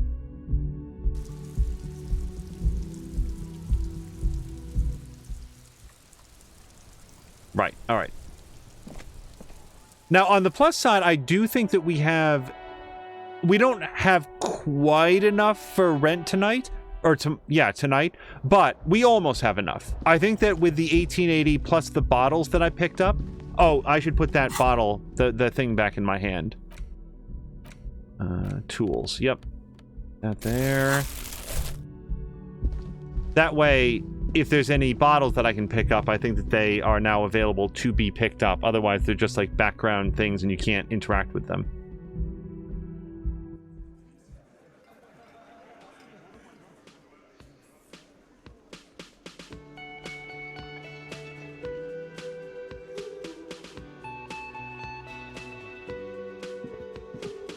All right, let's talk to Kim. Morning. He gives you a quick nod. Looks like we can get to work at once. The Union muscle turned up. They look rowdy. We should talk to them. He points to the mess hall doors. So why do we need to talk to them? What do you mean rowdy? Are these the men Gart told us about yesterday? I'm going to start with them. I completely forgot. Sorry, I had a rough night's sleep. It's them by the looks of it. Loud and nasty, just like the manager said. One loose thread less to worry about. And one big problem to replace it. He crosses something off. So, I actually don't remember why specifically we want to talk to them. Everything points to the Dock Workers Union. The tracks in the mud, the circumstances in Martinez, my preliminary information. Which may, of course, all be wrong. But we still need to talk to them, and it won't be easy. Also, like, talking to them all in one big group seems like it's only going to provide them an opportunity to synchronize their stories. I mean ungovernable. Martinez isn't exactly enthusiastic about the RCM being here. They prefer to be policed by the Union. These men here, men who drink beer for breakfast, there's talk of an armed wing of the Union called the Hardy Boys. who are responsible for said policing. I think it's them. There's so many of them, maybe we should call in reinforcements. I don't think reinforcements are available. That would just escalate tensions. No captain would sign off on it. Solving one murder isn't worth a conflict between the RCM and the Debarders Union. In fact, even the death of 2 detectives might not warrant an all-out war. So let's keep a cool head, okay? One more thing before we do. We don't have to talk to them immediately. We can walk right past them, continue with our business. Well, that's good, because I think I want to try to inspect the body. Fingers crossed that it's a new day. My shit's still together. Hopefully we can do that. Good. A power move. Purposefully concentrate on something else first. But aren't you curious to know what they have to say about the murder? They're in no hurry to leave. They think they own the place. Anyway, I leave that choice to you. Whatever you decide is fine by me. Also, I slept all night and did not finish thinking about Kingdom of Conscience, so I was hoping that would finish up overnight. It's cool. I've only got 42 minutes left. I'm now even happier that I went with that rather than the longer one. Also, wait. See how, like, the, Oh, no, it appears to be random. Okay, I was gonna say how the line connects things. Is there, like, an adjacency bonus thing happening? But no, I don't think there is. Okay, I want to talk to everybody again. Let's talk to Gart. Can I help you? About my bill for tonight. Got the 20 real? No. Then why are you wasting my time and yours? All right, let's talk to... This woman's name is... It's not Kate, but it's something like that. Just a moment. Lena, which is a 4-letter name, which makes it very much like Kate. The old woman turns back to the cafeteria manager. And there's no public phones nearby? The closest phone booth is down the coast. Sorry for the inconvenience, ma'am. The cafeteria manager appears genuinely apologetic. Now, we're also looking for the closest phone booth specifically because we're trying to figure out who called in the information about the murderer. We only know so far who didn't do it. And yeah, this is information that we knew. That there is a closest phone booth down by the coast. It's fine, I understand. Thank you anyway. I'm glad to see you again, dear. She turns back to you with a weary smile. The lady is distressed. Perhaps something more upbeat might cheer her up. So, I don't like addressing somebody in a wheelchair by saying, what's kicking? That's not... It just feels a little bit disrespectful, so we're going to go with is everything all right? Yeah, there's no need to apologize for this. You know, hey, I came up. Is everything okay? Please don't trouble yourself about me, sweetie. I was just hoping to make a call, but the Whirling's phone line isn't working. The union office probably has a phone, but I can't really get there. Or to the phone booth down the coast. And Gary's phone is dead, too. She sighs. What's wrong with the phone line? I hope I didn't unplug it when I unplugged that bear refrigerator. To let the young woman who's house-sitting for us know that we may be delayed. Morel, my husband, and Gary were supposed to get back by Monday night. But they're still missing, and I haven't heard from them. I was also hoping she'd heard from Morel. Has your husband gone missing before? Yeah, this seems like a mystery I'd want to get involved in. That's just it. This isn't like him at all. He always plans his expeditions so carefully. But you have more important things to worry about. She glances out the window toward the bay. Yeah, let's follow up. What's this expedition about? Just some field work, sweetie. Morel is a highly trained scientist. He and his assistant Gary are studying an extremely rare species of insect. But they should have returned by now. They were just going down the coast across the water lock to set a few traps. He said they'd be back on Monday. What could be keeping them? Well, if it's the water lock that I know of, it's collapsed and won't be fixed until Wednesday. The water lock. That was broken. Could this be it? Yeah, look, it's exactly what I just said. So I do want to ask about Gary. No, let's not ask that. No, the water lock is broken. I'm going to go with this. Like, I would normally want to ask about Gary, but why are we going to inject uncertainty and concern when it's just broken? Oh my. What happened to the water lock? Appears to be a technical problem, like the big billboard fell into the water. Well, whatever the cause, I'm thankful. To both of you. You've spared me another sleepless night. Yeah, that's way better than Gary did it. You're welcome, ma'am. I hate to ask, but if your investigation takes you to the other side of the coast, please do keep an eye out for my husband. This will surely lead to a cryptozoological mystery with that extremely rare insect. Yes, some left-field scientific research is exactly what you need right now. Funk up that vanilla murder investigation. And if you see him, let him know Lena is waiting for him here at the Whirling. He gets so tangled up in his work that he may not know the water lock's been repaired. And it's cold out there. If I see him, I'll let him know you're here when or if I get there. Oh, you're such a dear. Thank you, sweetie. I feel like we have to be on pretty good terms with Lena, given the fact that she tried to give us like an heirloom pin to sell, and I just gave it back to her and said, no, I'll find something else, and then sold Kim's hubcaps instead. So your husband is some kind of scientist? Oh, yes. A zoologist. A cryptozoologist, to be more precise. What's that? It's a pseudoscience that attempts to legitimize research into mythological beasts and urban legends. The lieutenant sounds unimpressed right in front of Lena. That's one opinion, yes. And people are entitled to their opinions. My apologies, ma'am. I did not mean to undermine your hobby. It sounds like her profession. It's not a hobby, dear. It's a subfield of zoology, one specializing in animal species that are so exceedingly rare that many assume them to be extinct or even fictitious. Searching for such species called cryptids is difficult and often thankless, and frankly, many scientists are too lazy to do it. Universities these days are rarely interested in supporting real research. The quality of research at Revacholian universities has been on the decline, but you doubt there was ever a time when cryptozoology was embraced by the academic elite. She's completely internalized her husband's struggles. They are her own. Okay. Ooh, I've got a very high chance of this. Maybe you could convince her to tell you about some cool cryptids. Well, I've got a 92% chance, and it's been boosted by the fact that she's less worried about her husband, and I have the green ape pen, so let's do it.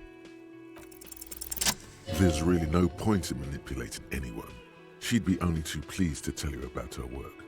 Go on and ask. Hey, Lena, I'd like to hear about some of the cryptids you studied. Could you just tell me about a couple of them? Oh, I'd be delighted. Truth be told, I could really use the company too. One cryptid, not a couple. One. This won't turn into some kind of cryptid extravaganza. Oh, that would have made a great episode title. Some kind of cryptid extravaganza. I do like a cryptid in extravaganza. And I don't. Just one. Or he'll be disappointed in you. Ooh, tough choice there. Okay, we only get to hear about one cryptid. So, biggest, tiniest, most dangerous. Is that a cryptid on this pen that you gave me that clearly has an ape on it and is not a cryptid? Are there any invisible cryptids, which seems like a silly question? Okay, if I ask about more than one, which I think the game will let me, Kim will be disappointed. So we're only going to ask about one. Tell me about the most dangerous one. The gnome of Jeroma. That does sound terrifying. Oh, yes. None of its victims survived. Grieving relatives never even found their bodies because the gnome's venom dissolved organic tissue. What does the cryptid look like? It was reportedly a small creature with webbed fingers and a protruding forehead and a gangly little thing. Quite scary to look at. A couple of campers found it when it was already dying. They heard an odd wailing in the woods and followed the sound. They were scared and wrapped it in tarpaulin to suffocate it. It still took the gnome of Jeroma an entire day to die. If the body of the creature was found, why aren't there detailed illustrations of it in science textbooks, confirming the existence of this very little species? Alas, the first scientist who got his hands on the creature's corpse put it in a jar of formaldehyde, thinking that would detoxify the gnome's venom. Instead, all the venom leaked out of the creature's teeth and into the surrounding liquid, dissolving the creature itself. A poetic end, perhaps, but a real loss for science. She says mostly to herself. Alas, always alas, and then it was gone. Isn't that overly convenient? Yes, ducks' quacks don't echo, and no one knows why.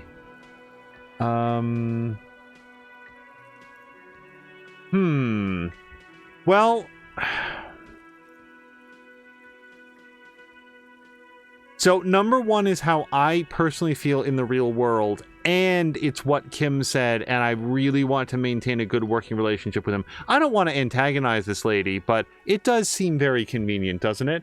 Oh, hello to Forrest, who says, of course, Angel has to go live while I'm filling out paperwork at the bank. Oh no! Well, hopefully the paperwork stuff goes well. And blah blah blah says, dang, I completely passed out for a bit. So tired at the second dose. Oh, blah blah blah, I know where you're coming from on that. Guess I can give up on making sense of what's happening in the game. Oh, blah blah blah, all you missed was a nightmare sequence where I had a conversation with myself while hanging from the neck, and also found out that Kim is a smoker. Also, I'm now a smoker, and I'm on the lookout for speed. So you didn't miss very much at all. This does seem very convenient. I understand your skepticism, but that's what happens with things that are rare and stand out. Their disappearance is most memorable, and they are least likely to be found again. Okay. I'm not going to ask her about... I would, honestly, for her... Like, when I say mental health, like... She's basically in this wheelchair as a visitor here. She doesn't know anyone. I'm probably her closest thing to a friend in this area. I would love to stand here for the next 40 minutes and ask her, but we actually do have things to do, and Kim will be disappointed. So this has been educational. Sadly, we need to discuss something else. Of course, dear. Tell me more about Morel. Looks, character, your relationship. Oh, dear. I'm not sure where to begin. Well, how long have you been married? We'll be celebrating our 16th anniversary this autumn. Not the most numerically satisfying anniversary, but I like the less obvious milestones even more somehow. And what does your husband look like? Well, his expression is slightly grumpy, but his eyes are always bright and curious, like a small boy's. And his palms are quite coarse from all the field work, but he's quite gentle. It's always a challenge to describe the person you know best in the world. No, it's not. He's 5'7" and bald. Like, general physical description, not the palms of his hands are rough. If I was to meet him on the street, what would I look for? Oh, well, he's a bit shorter than you, but with a larger frame, and he has longish white hair, usually a bit uncombed. You might say wild, even. The lieutenant pulls out his notebook and begins jotting down the woman's description. One other thing, he'll likely have all kinds of field gear on him, even if he's not out in the reeds, just in case. How did you meet? Via dating agency, I'm ashamed to say. I was looking to get back into the scene after recovering from my accident, and he'd just divorced. We hit it off, and, well, here we are. I don't know why she'd be ashamed that they met through a dating agency. Maybe that's different in this world, but, like, in our real world, I wouldn't think twice about a relationship that two people got together off of a dating app or whatever. Hey, whatever makes you happy. We hit it off, and here we are. She smiles wistfully. She's skipping over some important parts. Perhaps you'll find out more later. Also, Force says, I am free from the bank right now, and also, speed cures what ails ya. That's what my character thinks, too. I think I have all the information I need. Let's move on. I hope I've been useful. Okay, if I ask about the current rare insect, is that going to piss off Kim? Hopefully not. I think I really like to hear more about cryptids. That's what we want to avoid. So tell me about what your husband was looking for. Oh, sweetie, it's fascinating. But I shouldn't bore you with entomological minutiae. The lieutenant gives you a sideways glance.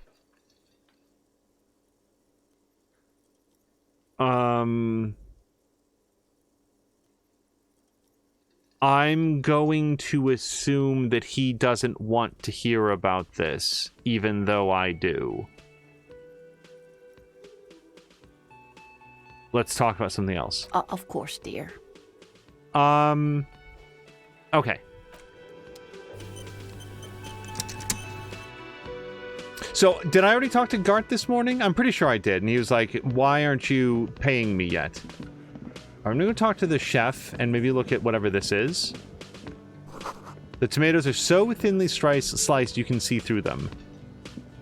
The man ponders his cooking utensils and gives you a little nod, acknowledging your presence. Okay, this man, who is not named Gorsi Kubak, does not appear to speak any sort of language that my character understands. So I'm going to point to the blue door and ask him if he knows what's behind it. He looks up at you, then looks away quickly, shrugging and muttering something to himself. Shrugging is an international sign for, no, I don't know what's behind that door. Also, blah blah blah is saying the same way that I thought about it. I will gladly take a few days of tiredness in exchange for immunity. Yeah, moreover, like, here's another aspect of it that I hadn't been thinking of. Apparently there was an interview with, like the chief of one of the hospitals, like, down in Tampa Bay. I think it's specifically in Tampa Bay.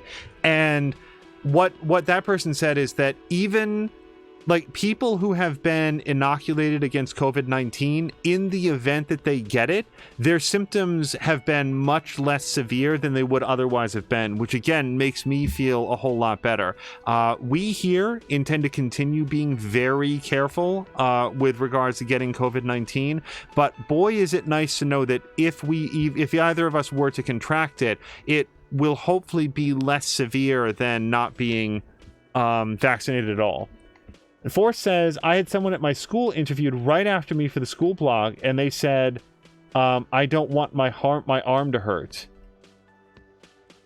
I feel very sad for that person and everyone they know. I hope that they will make a different, better decision. Okay, let's talk with Gardner. Let me handle this. Elizabeth, did I learn her name at some point? The woman says to the crowd in the mess hall before turning to you. Detective disorientated. Are you still wondering where you are? This is Martinez, in case you've forgotten. I advise you not to overstay your welcome.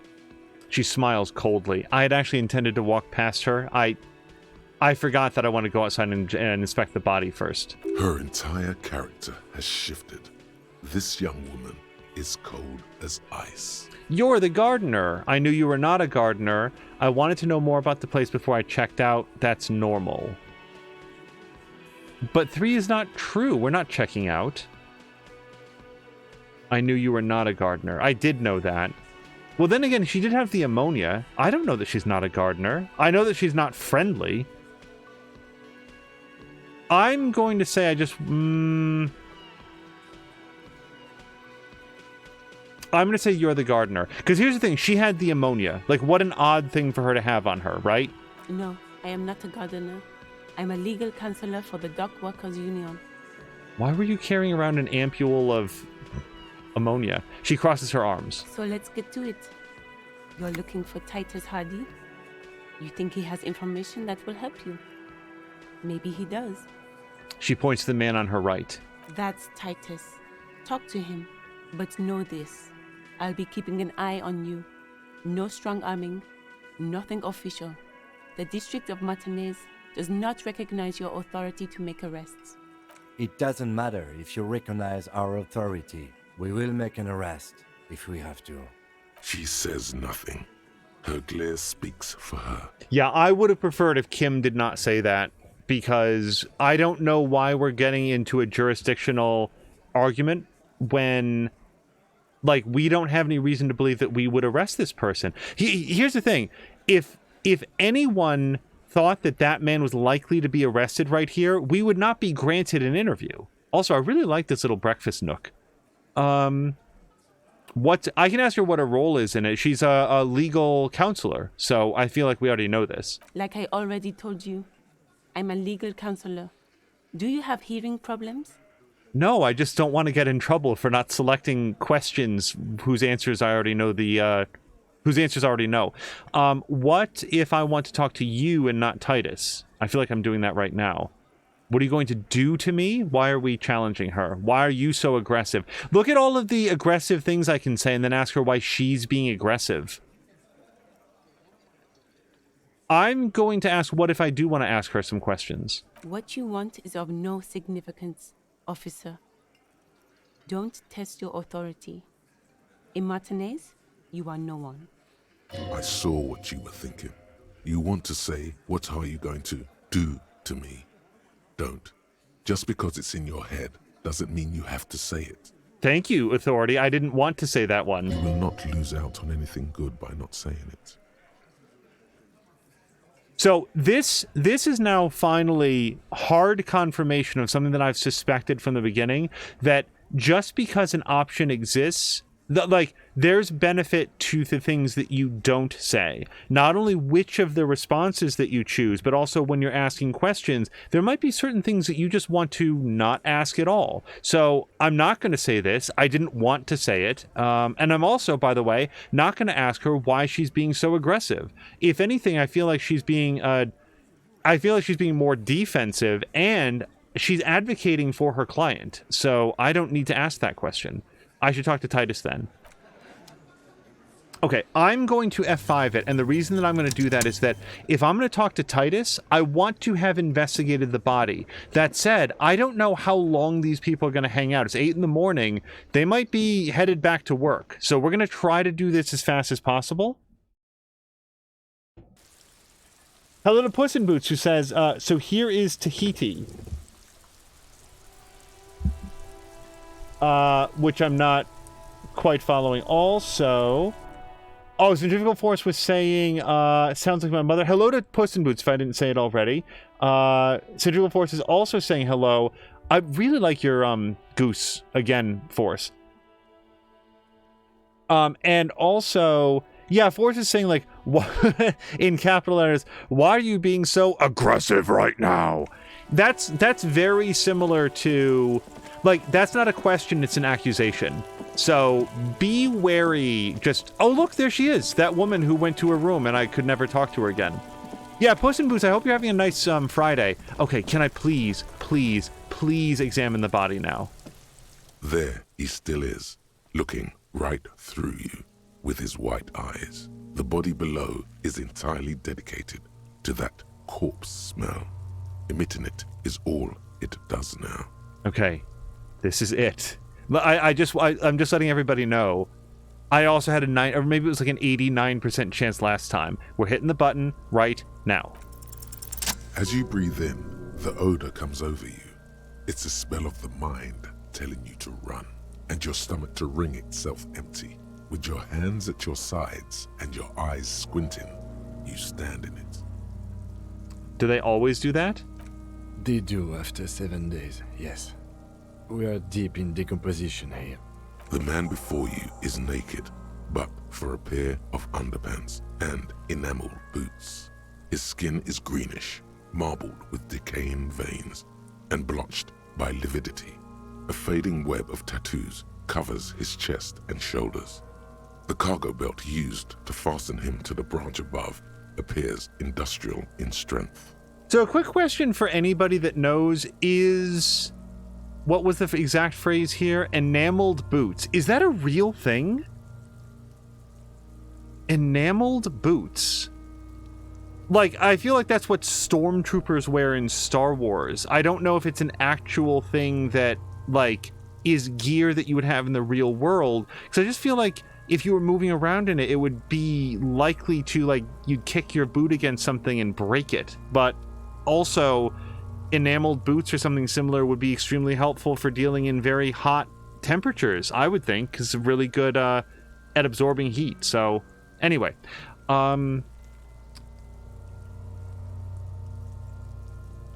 I'm going to look carefully. The boots really do stand out. Also, why weren't the boots removed? He was stripped completely naked except for the boots and his underwear, but why the boots? The material appears to be ceramic. Its clean white stands in stark contrast to the decaying flesh above the knee. The man wore thick polymer socks, probably for padding. A fine array of interlocking plates covers them. Delicate and fragile, they feel alien to the world around you, out of place somehow. These are clearly not boots. They're armor, possibly part of a larger set. So this is the armor he was stripped of. But why not the boots? Were they just too hard to get off? Indeed. Technically speaking, these are sabatons, not boots. With his notebook under his arm, the lieutenant crouches to inspect the soles. So I'm going to ask what kind of armor is this exactly? Also, centrifugal force... Oh, wait, because I missed something that Puss in Boots said. Every time I watch you play games, your voice is very clear, which reminds me of my history teacher. This voice is naturally suitable for speech. Thank you very much. Volume balance is something that we take seriously. We want to make sure that the game is always audible, but so is the commentary. So that feedback is very helpful. Also, Forrest is saying rain boot type shoes, but out of ceramics? Like I think like the outside of the space shuttle is made of some ceramic, so like it can be used for all sorts of things of just like clothing or armor. I just don't, it's something that might exist and it's just never occurred to me to wonder about it. So what kind of armor is it? Ceramic plate. Zirconium dioxide, most likely. This is where the make would be. Where? Under the hill. Fair weather. Fair weather model T500 VE. I'm guessing that's vitreous enamel. This is advanced stuff. So, where's the rest of it scavenged by the locals? The material looks out of place here. Knock on the boot or pull the boot off. Well, we're going to pull the boot off last of all. Let's ask where's the rest of it. I would have assumed that they would have pulled it off before hanging him. Because imagine, like, somebody trying to get up here to remove the armor of a man who's hanging by the neck. That would be challenging. So I assumed they would have taken it off first. Piece by piece. He's been out here for 7 days. It would be odd if they didn't. But how did they get up to him? This ladder is too rickety, and we haven't taken notes of any, like, step ladder marks in the mud. I know it's been frozen, but it would have left some mark in the soil. We should keep a lookout for these species. The armor could yield information. This is one thing he might actually know. He nods towards Kuno, who's eyeing you suspiciously. Fuck Kuno. Maybe he was just wearing those boots, and there is no rest of the armor? No. What do you think he was wearing? Like dungarees over those big, heavy armor boots? No, I'm not saying that. The sabatons dangle off the man's decaying form, ageless and synthetic. The material looks out of place here. It is. It's expensive. The lieutenant draws a line on the condensation of the ceramic with his index finger. We've requested similar material for our tactical units for years now. The constabularies deemed it too costly. In that time, we've lost 6 men to semi-automatics. How much are we talking about? For a full set, about 4 years of wages. For the northwest region of Revachol, an officer's average yearly income is 5,500 real. Unadjusted for rank. So I guess my characters think that we could sell the boots for cash. I wouldn't object to that, but we need to make sure that we get as much information, as much evidence off of them as we can. I can collect bottles to pay rent. I don't need to sell expensive boots. Wait, my yearly pay is 5,500? Not too much, yes. I need to hustle more and hate less. That's one of my options. No wonder I can't pay my hostel bill. Or it's enough. 5,500 a year? Yeah, that is minuscule based on how much I'm spending here. That sounds puny. It's a sorry situation, I agree. How could this man afford such expensive hardware? It was almost certainly given to him by his employer, though. That's for us to find out. My initial report on the area suggests he was a security guard for the harbor company. but that's just hearsay. Initial report. Just something I scraped together from my station. An area report on Martinez. I'm sure you did the same. He's not actually sure of that. He's just being tactful. These do look pretty advanced for a security guard. I agree. This equipment is way beyond what a guard can afford. Okay. I want to look very carefully at this. I'm hoping that we can, like, circle back to these options. I'm going to back off and look at the corpse. Here's my concern. If I pull the boot off, we're going to sever this man at the neck. And I want to look at everything we can see before we do that. The cadaver slowly twists on the cargo belt. The hangman's knot is pulled tight by the weight of the corpse below. Yellow, hard-edged polyester cuts into his neck. Above, a sliding buckle ties the belt to the branch. This is a steel-reinforced cargo lashing belt. Big brother of the regular cargo belt. It's used for tying cargo under six-rotor airships. Okay, so the fact that it's a cargo lashing belt is important for, like, where could it have come from. It doesn't necessarily mean that a dock worker strung him up, but it meets up with all of the other evidence that we found so far that it was. Also, Force says, shoe size wasn't right. I wear size 10, so most people's shoes wouldn't fit me. Blah, blah, blah, is size 12. And then Force says, I met the material chemist who worked with Bob Beasley, the guy who designed the ceramic plating for the underside of the shuttles for re-entry. Oh, that's very cool. Force also says I have 2 X chromosomes, so I might be slightly more impressive. Yeah, which I think is just a reference to the fact that, like, women statistically have smaller feet than men do. But that's just like a statistical average. It's not guaranteed. Don't ask me how I know, but this is a lashing belt used for airlifting cargo. Airlifting? I thought it was used on lorries for strapping cargo to them. Apparently this is the reinforced kind for air transport. My brain tells me so. The local harbor uses 6 rotors to shuffle containers around. I get the sense they use whatever was on hand, without paying much attention to not incriminating themselves. Okay, so we've actually cut down, like, all the lorries that are stuck in the traffic jam. It's unlikely this belt came from them. That's one of the things that we learned. So we're assuming that the dock workers from the harbor did it. Well, that matches up with the footprints that we found. They sure want him to stay up there. The rope is reinforced with steel wiring. But again, that's probably just something that they had lying around. And then here's the question that I've had. How did they even get him up there? I hope we get to ask all... I'm going to ask that question first. A noose is one of those things that's easier to use one way around. He points to the buckle tying the belt to the branch above. Did they climb up there using the kid's ladder? Point to the one at the side of the tree. Well, when I tried to do it, it said it was too rickety for me. That ladder can't carry a grown man. I didn't see any splintering either, did you? I think they lassoed the branch, then pulled on the belt to close the buckle. He makes a pulling notion. Now, I did just get a new point. Part of me wants to spend it on a new skill right now, just in case it comes up. But I also want to examine whether or not we want any new thoughts or anything. So I'm going to save it for right now. Could be. The shape of the branch supports the theory. So we're assuming that the dock workers... Not assuming, but all of the evidence so far says that dock workers from the harbor did it. I'm still approaching this as a lynching, yes. Motivated by the ongoing strike. You? No. You feel like it was something else. But what? Well, Inland Empire, you usually say dumb things that I don't like. No, I'm not... So I just want to make sure that I'm not confusing the in-game clock with the real-world clock, because we've got a little bit more time before Mia.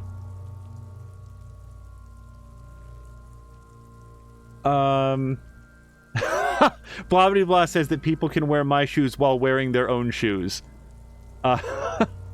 Force says super shoes, shoeception. Alright,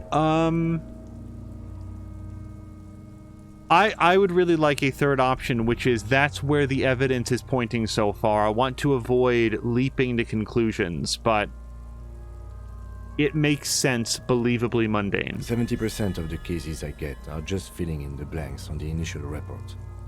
This belt worries me.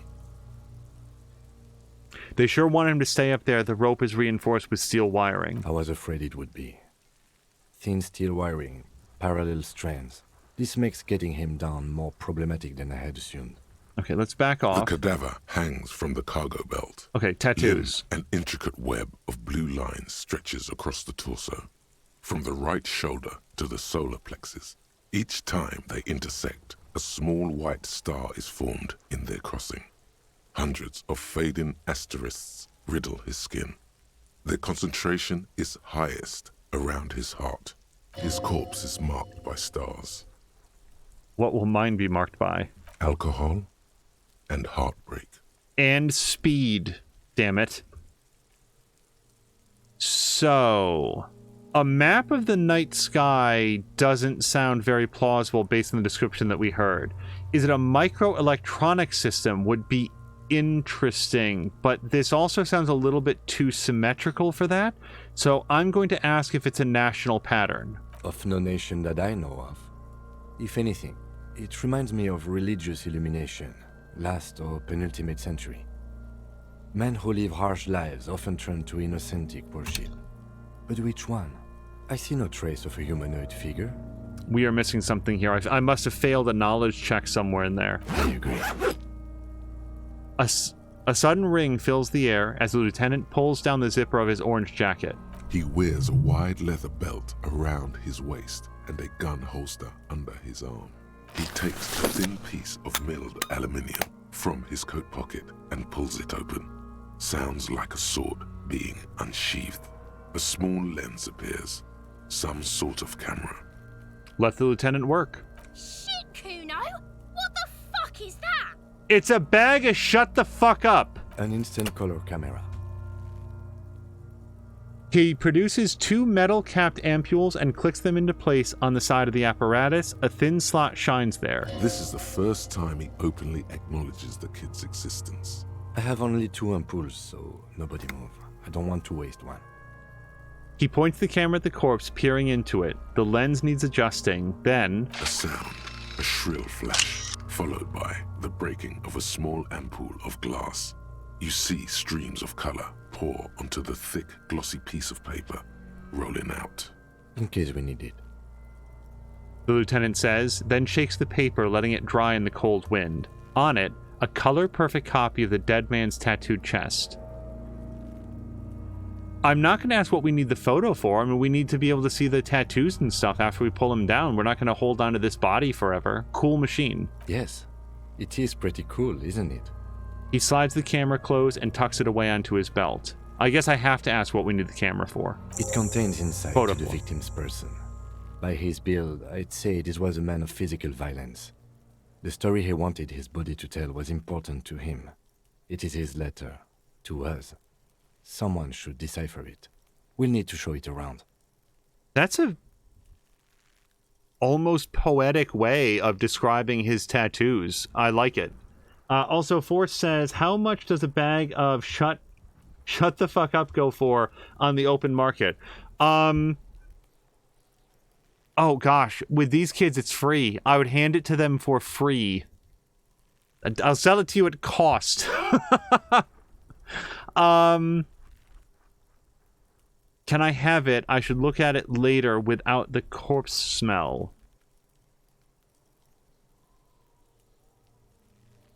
Yeah. Sure. Just don't lose it. I promise I will not lose it. He hands you the piece of rolled up photo paper. It's no larger than a pack of cigarettes. The glossy-eyed corpse looks by, his mouth mute and his skin as colorful as the chemical rainbow on the photo paper, teeming with opportunistic organisms. So I'm worried that I'm going to get sick doing this, but let's try looking him in the eye. His eyes are milky white and blind to the world, protruding comically from their sockets. There is no one home, just subaquatic terrors there. Dark brown hair grows on his head. His face is ready to explode from the organic processes inside. The death's head grin has passed. What remains is an unrecognizable mess.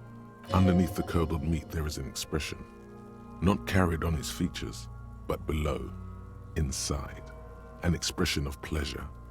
This man was experiencing joy at the moment of his death. Really? Is that fact? Because this is empathy telling me this, not like visual calculation or whatever. Okay, I'm not sure that I believe that empathy. Let's ask Inland Empire, who are you, dead man? I'm gone.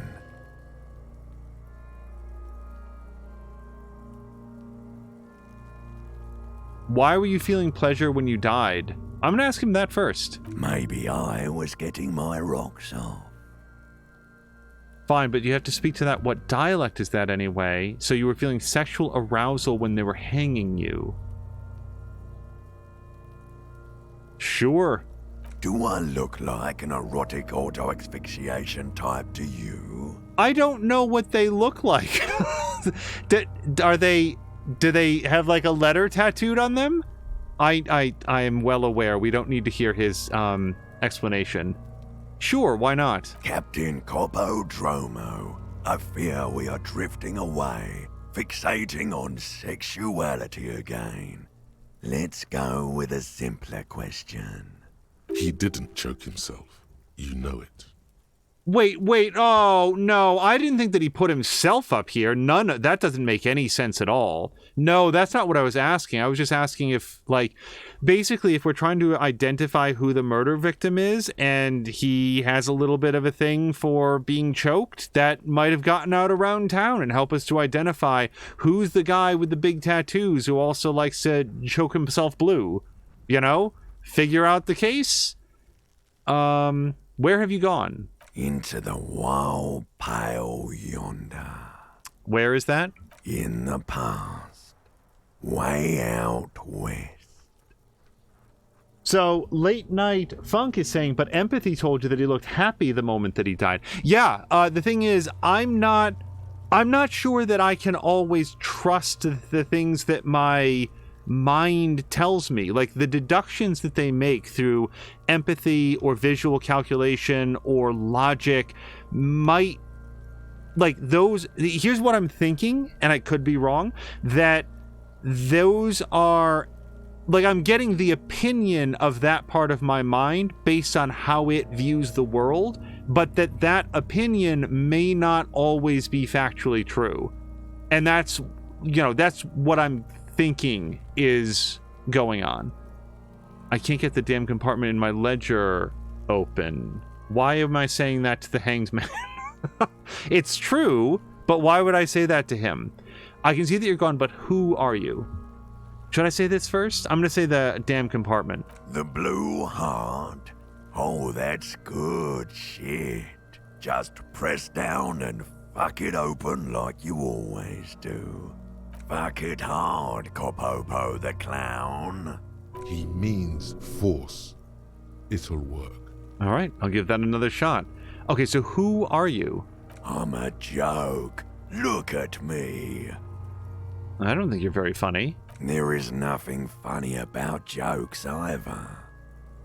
Who were you when you were alive? A killer. A motherfucker.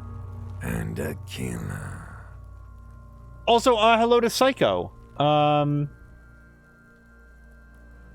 Wait, oh no. I'm worried that I missed a... Every once in a while, I just want to make sure that I didn't miss a raid or something like that. Just scroll back up. I think we're all set. If anybody raided over, I apologize if the bot didn't call it out. Also, Psycho says, joined right when he finds the hanged man. Looks like a good day going into video games. Yeah. You probably don't get too much of this in Star Trek Online. Although, Psycho, you've been playing... Is it SnowRunner now? How are you liking SnowRunner? Because I own it. I'm actually been thinking about, like, picking up the DLCs while they're on sale, and I'd love to get your thoughts. I have another question for the hanged man, though. Go ahead, Kobo. I don't know that the corpse cares whether or not I think he's boring, and I certainly don't think he's boring. This is the best conversation I've had with someone hanging from a tree since Pillars of Eternity. So, what's happening? What do you mean? I'm talking to you. It's the power of your Black, frothy liquid starts bubbling on his lips. imagination. Yeah, man! Don't be crazy! Inanimate objects and dead people can't really talk to you. Your wild imagination is doing this. Ask some more of those questions you love so much. He loves those. Why do I love questions so much? As a detective, why would a detective love asking questions so much? Because you're a copperoonie. Look at all of them go. Do you want more questions?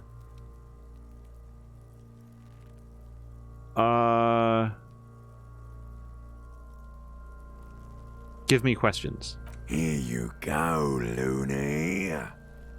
So my name is Harry. We did learn that. I don't think... But then again, I'm having a conversation with a dead body. So is my name Rooney? Fuck no. You're no Rooney. True. Rooney is obviously not who I am. Between you and me, your name is probably Harry. That's awesome. I do feel like I've been getting a lot of Harry lately. Or I can refuse to be Harry. I'm fine being Harry. Also, Psycho says that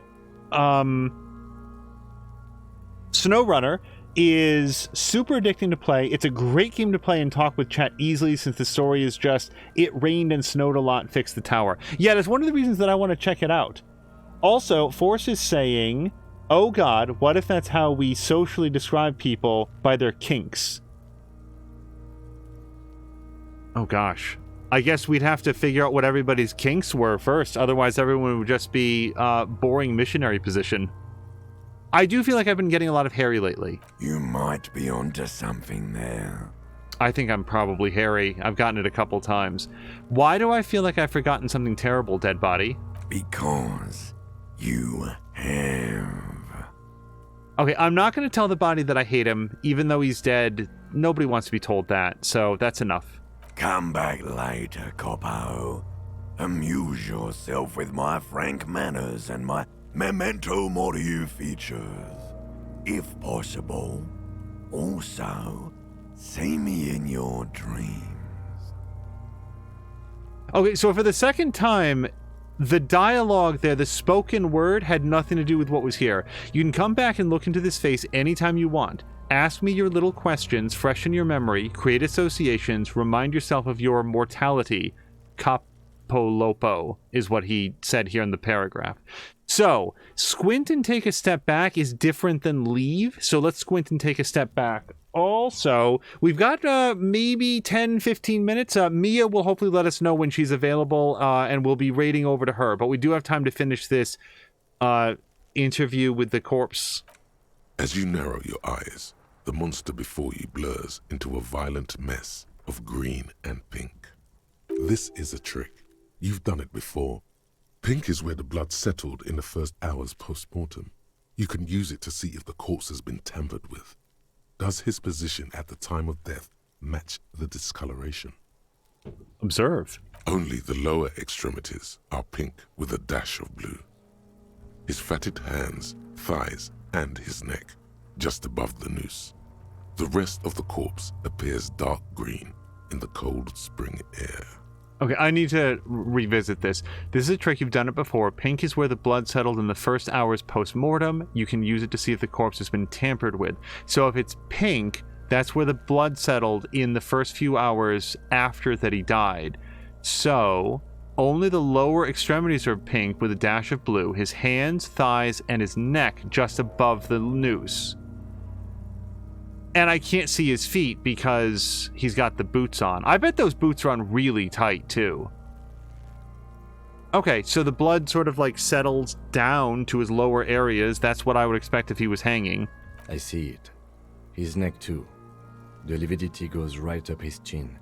We have good, well-pronounced discoloration here. Relax your eyes. The monster comes back into focus, an explosion of color, coursing with dark marbled veins. His stomach appears pregnant with something. Black liquid streams down his thigh and onto his boot. So, what do you think? Okay, I think he's dead. I think he was upright after death. His hands and feet and neck are discolored. I didn't take off his boots. I'd like to do that. Also, this qualifies as upright. Something's coming out of him. He's beaten up. See the bruises. Let's start with that. I do. Most of them are post-mortem. Maybe even all of them. The delinquents have made our jobs harder with their little sport. Right, they've been whipping rocks at him. Stop talking in riddles, coin slot. He means you fucked him up good, Kuno. Fucked him up brutal-like. Okay, I can note that something's coming out of him. It's probably like bile or whatever. I don't know what sort of chemical processes continue in the body after you die, but lots of rot. I think he was upright after death. Agreed, especially on the neck. The belt acted like a tourniquet, keeping the blood in his head. The hypostasis supports a hanging.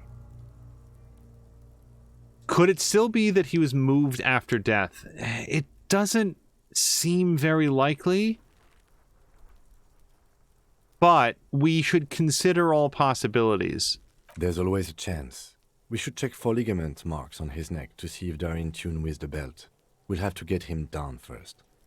Okay, let's note that something's coming out of him. A pool of blood and feces has eaten into the frozen mud below the man's feet.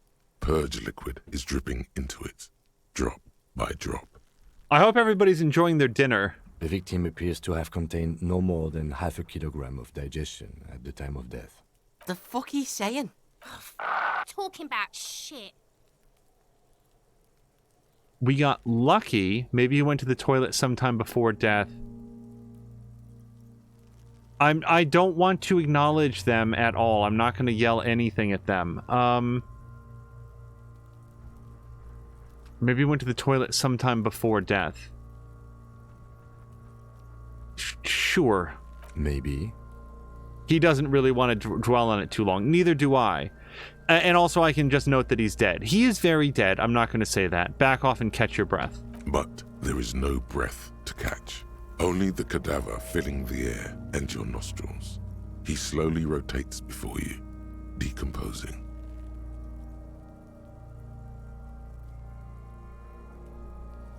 Okay, I want to try to get those boots off. The material appears too delicate. These are clearly not boots. They're armor. Possibly part of a larger set. Indeed. Ceramic plate under the heel. Fair weather. Okay, knock on the boot. A small bell-like sound fills the air, like tapping on the side of a porcelain cup. Sounds fragile. It's anything but. This material is a kinetic redistributor. It spreads kinetic energy horizontally, from plate to plate, dissipating it entirely. See? He points to the boots. Faint, organic lines cover the plates, where they separate into smaller ones. These plates then divide into smaller plates, until there are hundreds of them altogether, like whirls of floorboards. The design looks organic, influenced by highly resistant wood materials, like lignum vitae and ebony perhaps. What does this remind me of? If trees were made of porcelain, this is what their cross-sections would look like. Run your finger over the lines. The smooth, glossy surface fractures into ever more intricate interconnections, peaking on the right sabaton, where you notice. The whirls are in the shape of a letter and number combination, E50, 100, 1000. Okay, do we think that's like a serial number or an identifier on this specific suit of armor? Oh, looks like there's a serial number on the right sabaton. I should have just read what my character was saying.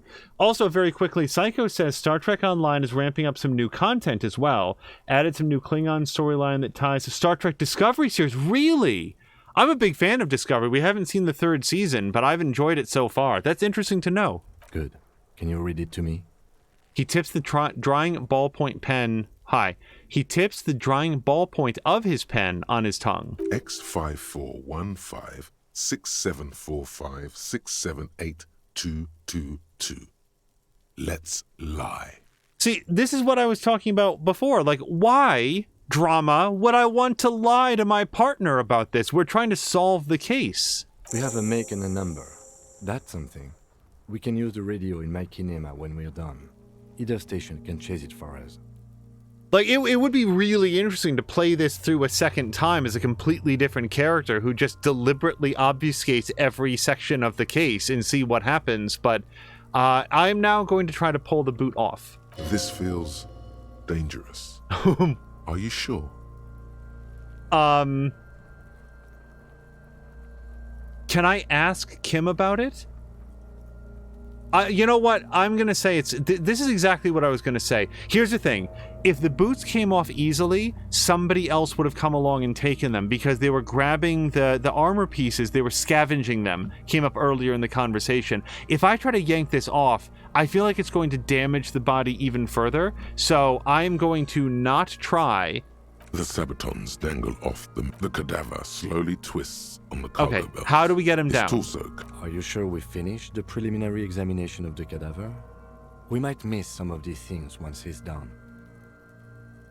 No, the only other thing I want to do is get those boots off. Oh, wait. He stops to think, then checks his notes. No, that's everything. That's everything. We've been thorough. Do you have a plan for getting him down? The steel-reinforced belt presents a unique challenge. I brought chain cutters, but I don't see a good angle of approach to the belt. Oh gosh, blah blah blah really wanted me to pull on the boots. It would be super interesting to see what happens, but I really am trying to be good, like a good detective here.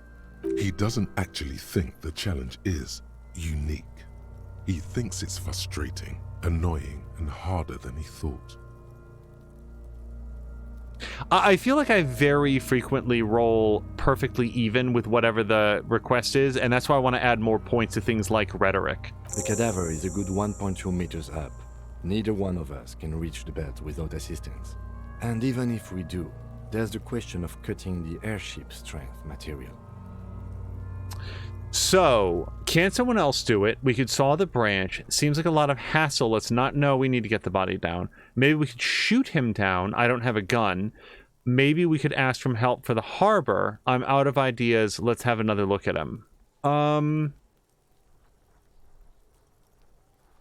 Sawing the branch seems like the most sensible thing. Given that the tree appears to be dead, I don't think that anybody would complain about it. Because we don't have a ladder to get up there. I'm going to ask about sawing the branch. I mean, if we could saw the branch, there'd probably be a release on the belt, though.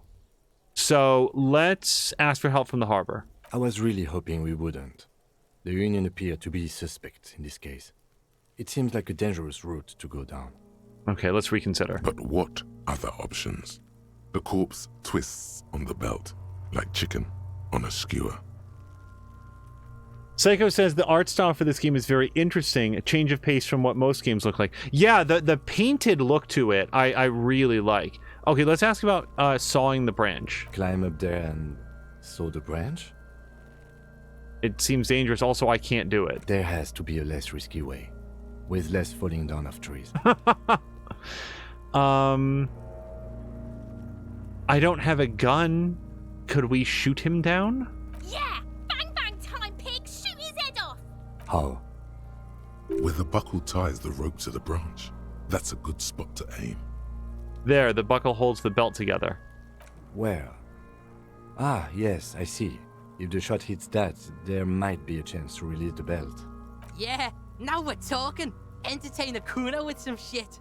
They'll miss! The pigs will miss Kuno! The lieutenant is undecided. On one hand, he wants to shoot some gun. On the other, it's an awfully stupid idea. Hey, suggestion. If you've got a better suggestion, that's literally your role here. Don't let me try it. I have terrible hand-eye coordination. You know what? Let him choose. Yeah, let him choose. Silence. With his elbow sharp, the lieutenant unzips his jacket and produces a lightweight firearm. He drops a paper cartridge in the barrel, separates the scouring stick, and gives the cartridge 5 tucks. That's a Kiel A9090 Armistice, mass-produced muzzleloader, ascetic, frugal, one of the most common firearms in the world. He then steps back and assumes the fellow's position, taking aim. The corner of his eye twitches. His finger is on the trigger. Say nothing. What are we at? Like a Call of Duty match? Like, let him concentrate. He's gonna fucking miss! The kid's voice is drowned in a shrill blast that echoes off the walls of the surrounding tenements. A cloud of smoke slowly parts in the air as the lieutenant steps back and says to himself, God damn it. He feels bad about it. About his eyes mostly. Just having bad eyesight. Probably from a young age. Whatever you do, do not console him. Fucking idiot! Mukabat asshole! Kuno could have hit it easy, but then Kuno's not fucking handicapped, is he? Okay, don't console him. And this is where empathy really comes in handy. Hello to Brian, by the way. Brian, we're trying to get a corpse out of a tree. It's not going so well. Try again, maybe? Try again, maybe. No, we are lucky as it is. We didn't break anything, and the victim remains uncompromised. He looks around at the windows overlooking the yard. Any more mistakes could put us in an unfortunate position with the locals. We have eyes on us. I didn't do us any favors with that. All right. What now? I have to say, it's beginning to look unlikely we can get him down without assistance. Okay, I'm not going to try with the gun. Because here's the thing. My character is, by design, super crap at anything like that. So, can't someone else do it? Someone else? You mean, like, the police? I mean someone who's below detective? Someone like a paid garbage man? Or a cleaning crew? I have bad news for you. That is a detective. Also, so Azric says, happy Friday to all. Gotta dip out really quick, but hope that you're enjoying the game. Azric, if you haven't... Okay, and Mia's going live now, so we're gonna be wrapping this up very quickly. But I'm very much looking forward to an event that Azric has planned on Mia's Discord party. I think tomorrow. So I think it's tomorrow. That'll be a lot of fun. I know it's hard, but I assure you, the others won't come to help us. And we have a growing sanitary concern here. We need to get him down, fast. Okay, I'm not going to say let's not do it. We have to do it. I don't want to try with the gun. I mean, maybe I should ask him if I can? It's bad as it is. Us shooting firearms like punks. He pauses, then shrugs and proceeds to load the pistolet. Go ahead. I'm not stopping you. Just don't lose it. The piece shines in his outstretched hand. They only have one gun! This is the sorriest pair of pigs Kuno's ever seen. Yeah, take it, you fucking banani pointer! Take it and shoot yourself in the mouth! Alright, feel the weight. The cold piece of bakelite and gunmetal is surprisingly light. Your fingers fit right through the guard, instinctively resting on the trigger. The fuck are you waiting for, Kuno? Tell him to shoot himself in the mouth! I was hoping to see what my percentage chance was before we tried this. The buckle comes into focus in your sights. You stand with your feet planted firmly in the ground and your left hand supporting your gun arm.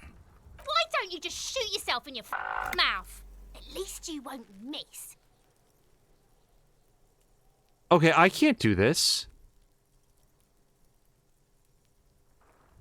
Hand-to-eye coordination? I can't do any of this. Let me see if I can close my left eye. Your field of view narrows.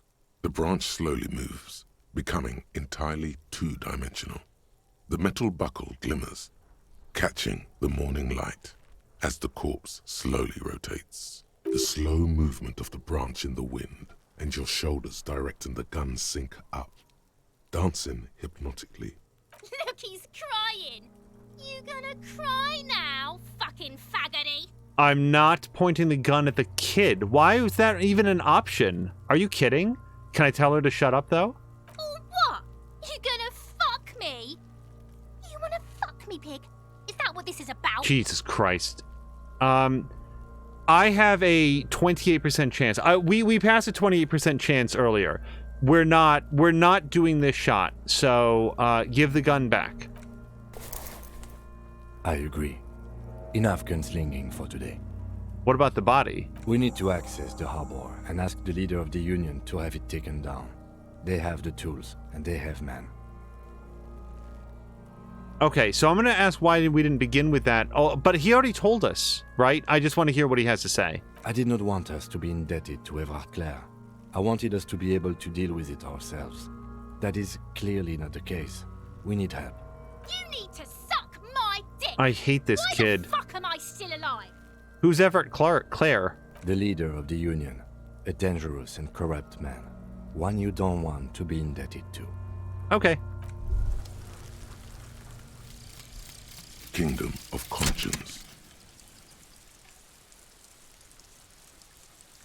The Kingdom of Conscience will be exactly as it is now. Moralists don't really have beliefs. Sometimes they stumble on one, like on a child's toy left on the carpet. The toy must be put away immediately, and the child reprimanded. Centrism isn't change, not even incremental change. It is control over yourself and the world. Exercise it.